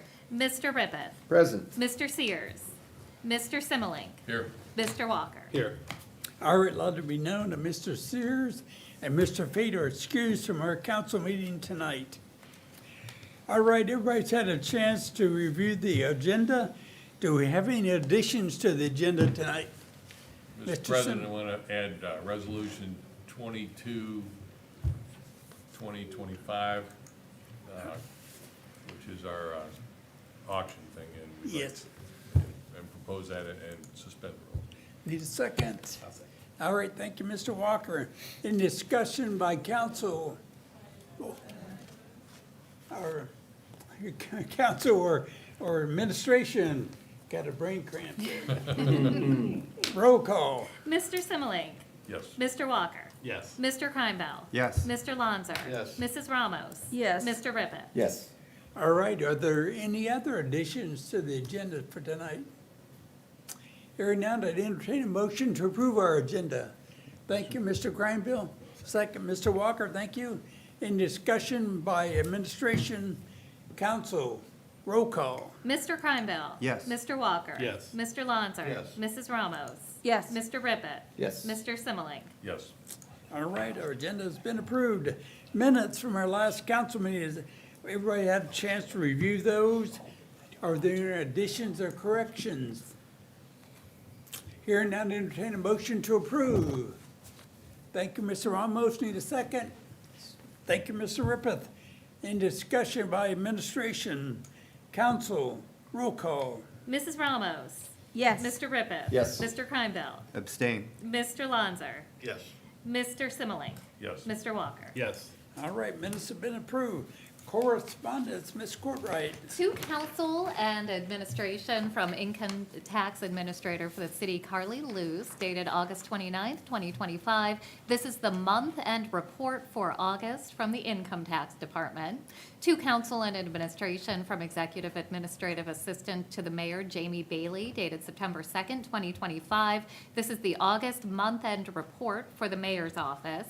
To council and administration from Danielle DeMatteo with the Auditor's Office, dated September 3rd, 2025. This is the August month-end report for the auditor. To council clerk from the Ohio Department of Commerce, Division of Liquor Control, dated August 25th, 2025. Responses must be postmarked no later than September 24th, 2025. This is a permit class C1 liquor license request from 24/7 Food Mart LLC, located at 1219 East High Avenue. I forwarded the liquor license request to President Kemp, and he asked Mr. Walker to take this into his committee. To President Kemp from Safety Director Milligan, dated September 5th, 2025.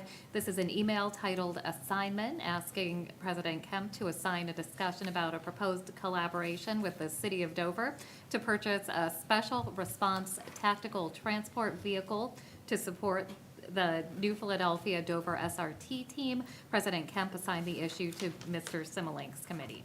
To President Kemp from Law Director Fate, dated September 5th, 2025. This is an email asking that proposed Resolution 23, 2025 be assigned to Mr. Rippeth's committee. President Kemp asked Mr. Rippeth to take the issue into his committee. To President Kemp from Law Director Fates, dated September 5th, 2025. This is an email titled, "Please assign to Mr. Lonzer's committee," with Resolution 24, 2025 as the attachment. Mr. Kemp assigned the issue to Mr. Lonzer. To Council Clerk from Treasurer Gerber, dated September 5th, 2025. This is the investment and savings report for August of 2025. I forwarded the report to Council and Administration, and to Council and Administration from Mayor Day, dated September 8th, 2025, the Mayor's report. And that concludes correspondence for this evening, All Mr. right, President. thank you, Ms. Courtwright. Move into our administrative reports. First up, Mayor Day. Thank you, Mr. President, council members, fellow administrators, and guests.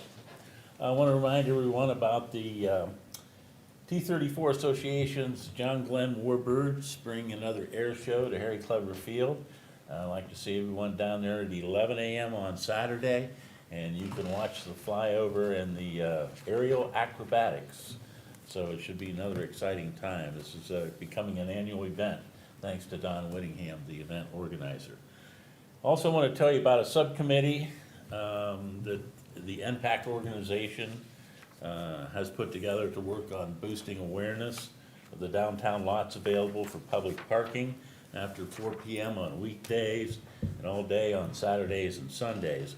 At the monthly meeting last week, there was a lot of discussion about the need to make the public more aware of the county and the city parking lots that can be used after hours and on the weekends. So I used map from the county auditor's office to show where these downtown lots are located. I included those in the mayor's report that I sent you, and I'd appreciate it if you'd share these with family and friends so that they're aware of these parking lots that are available, particularly for evening and weekend entertainment. And that concludes my report, Mr. President. All right, thank you, Any Mayor Day. questions? Any questions for the mayor? All right, Thank you. thank you. Next up, Service Director, Mr. McAbeer. Thank you, Mr. President. Glen Drive, the major earthwork is done. If anybody's been out there, it's been paved. They've got a little bit of stuff to do on some topsoil and some grass seed along the edges there that they're gonna do. They should have that done by, I would say, Wednesday. Thursday, the 18th at 2 o'clock, we have our, like a final walkthrough, do a punch list if we need it. If not, sign off on everything. It's done approximately 3 weeks early and on budget. There's no change orders. So again, great job done out there, and very few headaches. Just working through the process of getting up through the hill and getting it done. Turned out really well.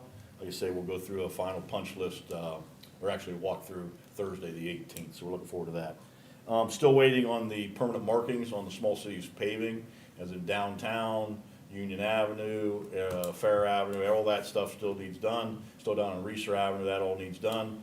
Haven't heard back from Superior. It is a subcontractor for them, so they're trying to work through that process. Hopefully it'll be done by the next meeting. If not, I'll give an update at that time of where we're at with the permanent markings. Most of the gas line projects, I think I reported last time that Beaver Avenue, Kreider Avenue, all that in there was being sewed up. We did a final SWIP plan through there. That one is done. We're still working through the south side one that we know that is still ongoing, and it was probably last about another 4.5 to 6 weeks. Last I talked with Mush Rush. So they're working through it. Be wary of those areas. About construction area around, I was down there today. They had pipeline, I think, strung from 4th Street all the way down to the bank on Broadway. So they're putting a lot of it in. But again, just be cautious going through that area. Also, flushing will be coming up, flushing of hydrants. I just want you to mark it down now. Naturally, I will bring it up again at the next meeting. But that will start on the 28th of this month and work through the 5th. And again, that's always on midnights. So you start getting those calls on the dirty water and that type of thing, because it stirs up water when you start pulling different ways, and that's what it's made to try to clean out all those lines in a certain area. But I will bring that up again at the next meeting just to refresh everybody. But if anybody asks in the meantime, You can let them know that it is getting ready to start. And again, we'll be starting, like we always do, on the south side, from Mill Avenue all the way south. And I will update that list as we go, through the town and how we work through that. But again, 28th through the 5th, make sure that everybody marks down. We will put in the square like we always do. The banners will go up, just to let everybody know also, just in case, you know, naturally they don't listen to this or reach out to anybody. Those banners will also be up through town to try to let everybody know and give them forewarning that we'll be coming through. Again, next meeting, I'll also ring the bell again on that, but that's the end of my report. Can we, can you put that out on our city Yeah, website and we yeah, it'll can be out share there, that and the route will be out there too. great. Yep. Any questions for Mr. McAbeer? All right, thank you, Mr. McAbeer. Thank you. All right, Safety Director, Mr. Milligan. He didn't tell you? Yeah, he had a family emergency he had to go to. Oh, all right, move on to the auditor. Thank you, Mr. President. No report tonight. All right, thank you, Heather. All right, Treasurer, Mr. Gerber. No report, sir. All right.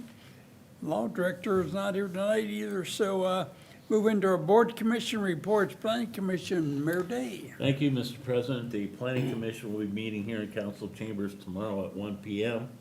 On the agenda is a transfer of CIC land on Reeser Avenue. The CIC would like to transfer that to the city in order to continue the process of dissolving the CIC organization. And also, Code Administrator Matthias wants to discuss revising the neighborhood zoning parcels from the 5 Points intersection to the railroad tracks on West High, because there's interest in locating some new businesses in that area, and it may be wise to reclassify it as a regional business district that would match the zoning on the other side of the tracks that goes all the way to the western city limits. So that's what we'll be talking about tomorrow, All right. 1 o'clock. All right. Board of Zoning Appeals, Mr. McAbeer. It won't be a broken record, believe it or not, we're having one tomorrow. Oh, no. The first one this year. So, we'll be meeting, tomorrow evening at 5 p.m. here in council chambers with one variance request to be heard. All right, thank you. Airport Commission, Ms. Alonso. Thank you, Mr. President. The Airport Commission will be meeting tomorrow evening, 6 p.m. at the Harry Cleaver Field Airport Meeting Room. All right. Mr. Sears not here for Park Board, so Health Board, Mr. Simmelink. Health Board meets here Wednesday, September 10th at noon in this room. All right. Move into our council committee reports. First, Finance, Mr. Rippeth. Thank you, Mr. President. Well, I don't have anything to report tonight. I would like to just take this time to schedule a Finance Committee meeting, if at all possible, at 6 o'clock next Monday to discuss Resolution 23, 2025 that has been submitted regarding the firefighter contract. Have we gotten copies of that yet? Well, Yep. we will have them in time for people to review before that meeting. Okay. And so let's set a time for everybody, so what's convenient, 5 o'clock? I mean, Well, we have to have the committee meeting first. Yeah, I set it for 6 just to allow people to get off of work. I didn't see that, I'm Yeah. sorry. So 7:30 would have to be council, That doesn't necessarily. right? No. Why does it we have can do to that. be? Se- Wait. 7? Do we have to pass it as an emergency, Mr. Mayor? No, you could hold it to the next Yeah. council Okay. meeting. So we'll just have a committee Just meeting. suspend the rules and pass it Yes. down. Yep. All right, so We we'll won't just, need it- We wouldn't need a special. so next Monday at Next- 6 o'clock. Next in Monday, 6 council- o'clock will be the Finance Committee meeting. Here in council Here in chambers. council chambers. All right. Does that work for everybody? I know Mr. Sears will be back as well, Yes. so Yeah. it worked for him. So that So. gives us time to get our information together and everybody get a chance All to right. look it over before we meet. All right, thank you, Mr. Rippeth. Public Works and Economic Development, Ms. Alonso. Thank you, Mr. President. No report this evening. Safety, Health, and Service, Mr. Simmelink. Thank you, Mr. President. No report. Zoning and Annexation, Mrs. Ramos. Thank you, Mr. President. The Zoning Annexation Committee will meet on September 22nd at 6:45 to discuss revisions to zoning code. All right. agenda and information forthcoming. Okay, all right, thank you. Salary Committee, Mr. Cranbill. No report this evening, but I will be looking to schedule one, either the next one in September or the first one in October. It just depends. I gotta meet with the mayor, service director, auditor, and get a couple things in place. But I will be looking to have a meeting here in the next couple, council meetings. All right, very good. All right, contact and special, Mr. Walker. Thank you, Mr. President. No report, but I do need to schedule a meeting for Monday if we can. Okay. 10 minutes. 15 So, minutes. Well, we're just gonna have a committee meeting, so we can't have another committee Yeah. meeting.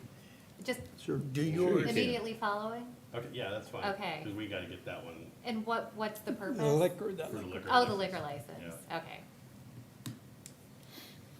so we can do that, just immediately following the finance committee. Yeah. Okay.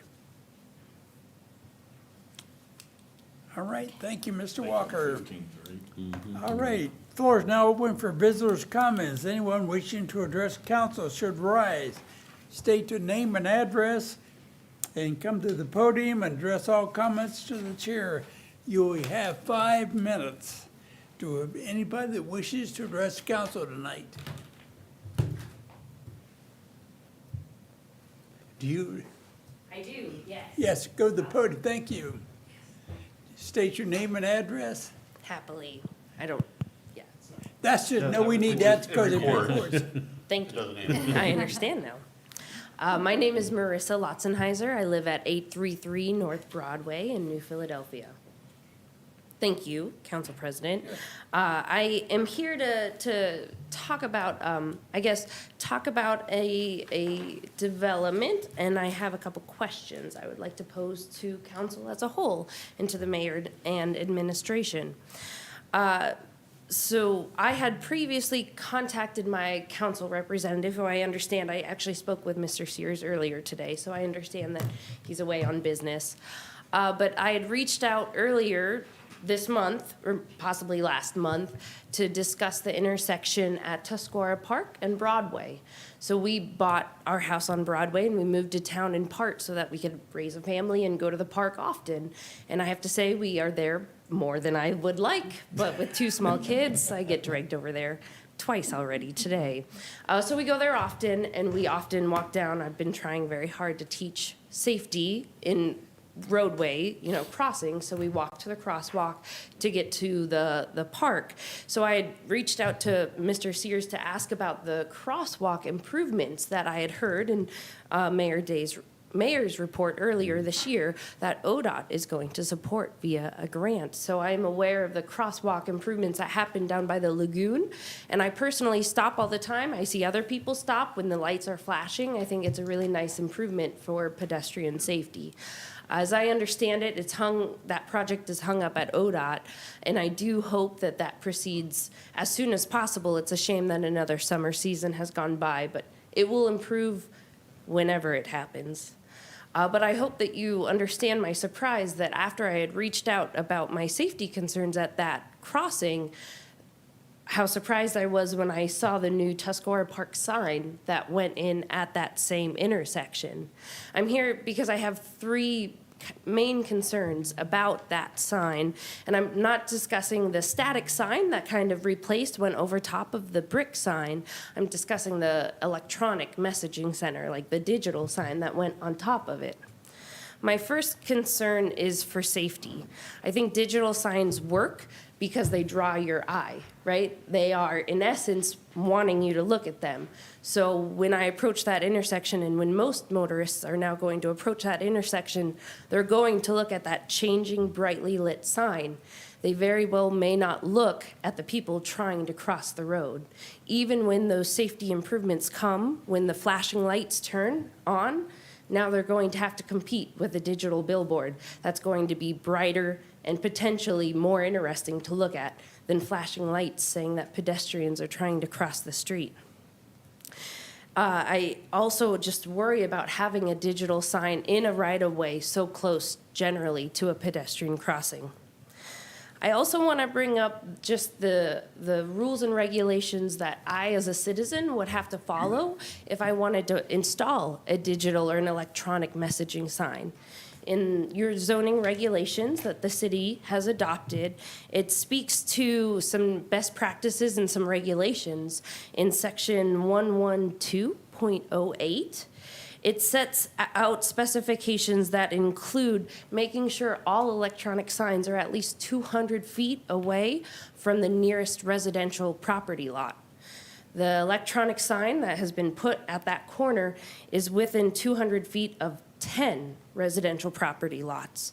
It's within the view shed of even more of them, including my house. I really would like to understand the considerations when those rules weren't followed when placing that sign. And then finally, I'd like to talk about the process. I consider myself a pretty well-informed citizen. I work in government and I know how to navigate the internet. So as I spoke to people about this sign, the park board was brought up quite a few times. I understand that this project is probably a project of the park board, but I want to point out that when I go to the city website and I look at the park board minutes, they haven't been updated since last year. It doesn't appear that the agenda is ever posted. I could not easily find out when the park board meets or where they meet. So I'm not quite sure how citizens would have had the opportunity to comment on this project. Without a formal opportunity to comment, I'm not quite sure how we would have a voice in the process.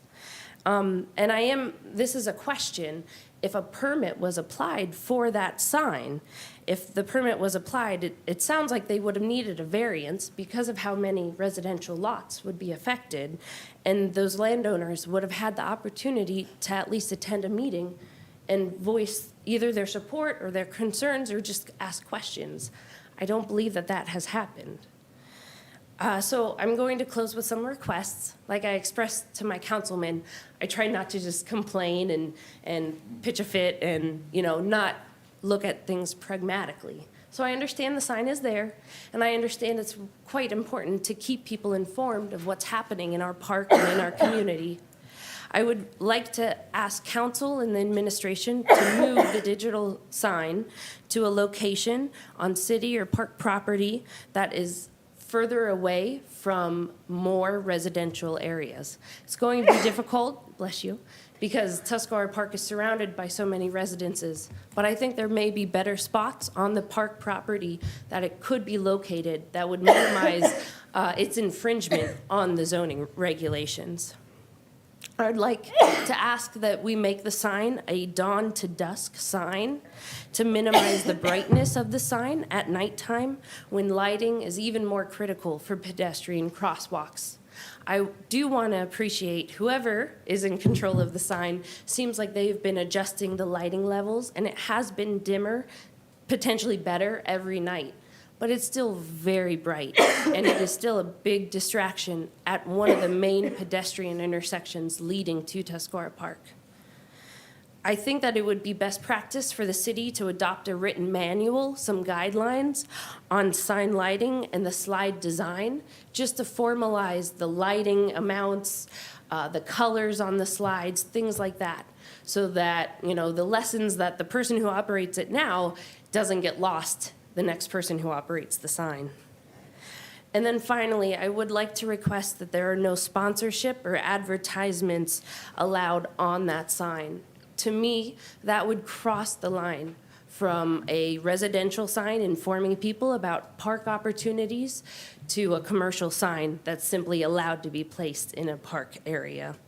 I would also like to point again to your zoning regulations, section 111.2.02, section G4 talks about some best practices about signage inside of parks being out of view from the public right-of-way, viewed from the park user's perspective. I think that your own rules can stand as a really good foundation for some best practices here. I'd be happy to answer any questions or speak further with anyone.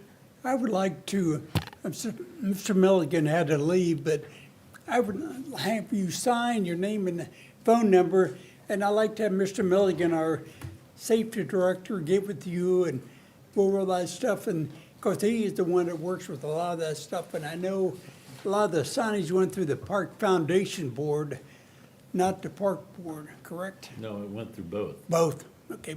But anyhow, I'd like to have Mr. Milligan, our service safety director, work with you and to go over your concerns, and he can research and, get back to council and stuff. Mr. Granville? I was just saying, I wish Josh was in here, because he's standing out in the lobby. Oh, is he? For zone, yeah, for the zoning requirements, and he was not talking to Mr. McInturf. I would like to hear his input. Yeah, is he's still out there? He's Yeah, still out still there, out yeah. He's Hey, talking to- Josh. Hey, Josh? Is there a gentleman named Josh? Yeah.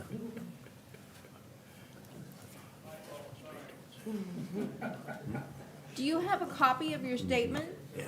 I have a copy of my notes if you don't judge my spelling, but you're welcome to have a copy of Well, I my was notes. just We have wondering a if that would be recording. helpful for It'll be on Mr. YouTube. Milligan and Josh. Cheryl, we have the Yeah, it'll recordings. be on YouTube. We have to, No, but he can say it, Josh. you transcribe it anyhow, right? Yeah, yeah. Well, I'll she transcribe it. generally does, not word for word, right? I do it word for word. You do word Uh-huh. for word? Yep. Where'd Josh go? Back here. We have a question on the signage at the new sign at Tuscarora Park.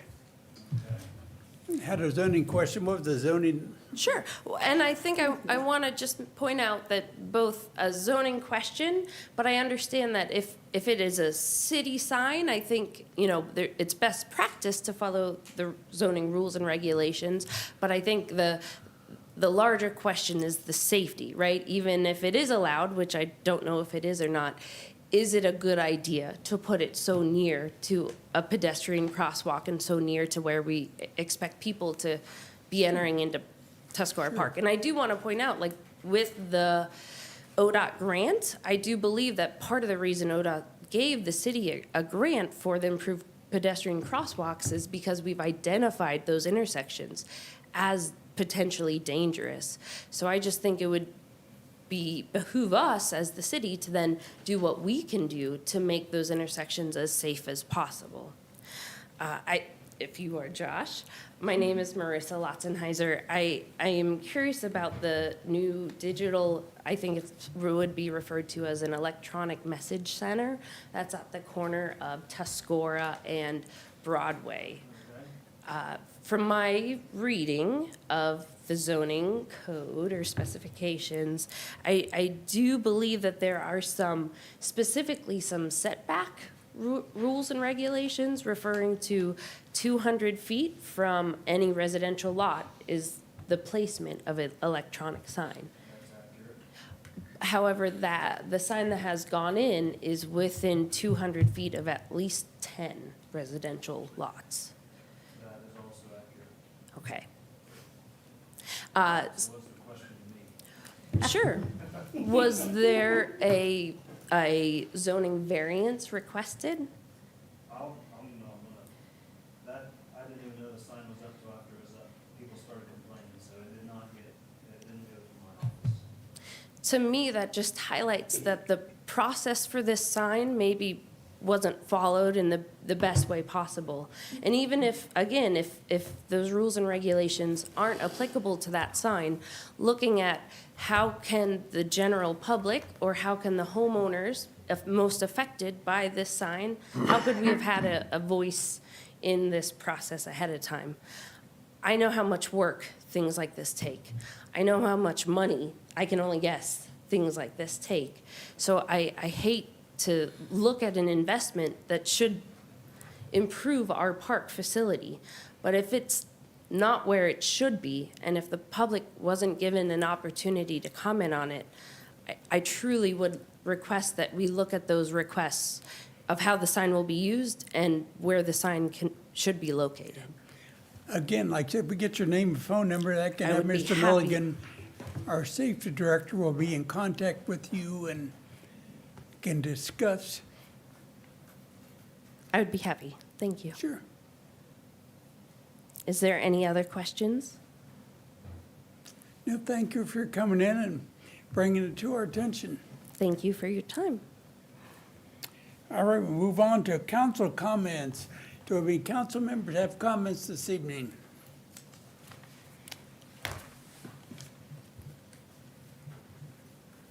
Did you leave? Okay, you can give it to me after the meeting then. We'll move into our legislative agenda. Ms. Courtwright. Resolution number 22, 2025, a resolution by the council of the City of New Philadelphia to authorize the New Philadelphia Police Department to hold the annual city auction on October 23rd, 2025 at 5 p.m. and declaring an emergency, first reading. All right, is any action taken by council on this resolution tonight? Yeah, I would like to suspend the rules and pass it tonight. Do I have a second? All right, in discussion by administration, council, roll call. Mr. Simmelink. Yes. Mr. Kreinbell. Yes. Mr. Lanzer. Yes. Mrs. Ramos. Yes. Mr. Ribbit. Yes. Mr. Walker. Yes. All right, rule with that been suspended. Mr. Simmelink, I ask you to pass, 22. pardon me, 2025, 22, yep. 22, 25. whatever she says. And I'll second. All right, thank you, Mr. Walker. And discussion from the community, administration, council, roll call. Mr. Simmelink. Yes. Mr. Walker. Yes. Mr. Kreinbell. Yes. Mr. Lanzer. Yes. Mrs. Ramos. Yes. Mr. Ribbit. Yes. All right, resolution 22, 2025 has passed. That concludes legislation for this All evening. right, thank you, Ms. Courtwright. Is there any unfinished roll business for tonight?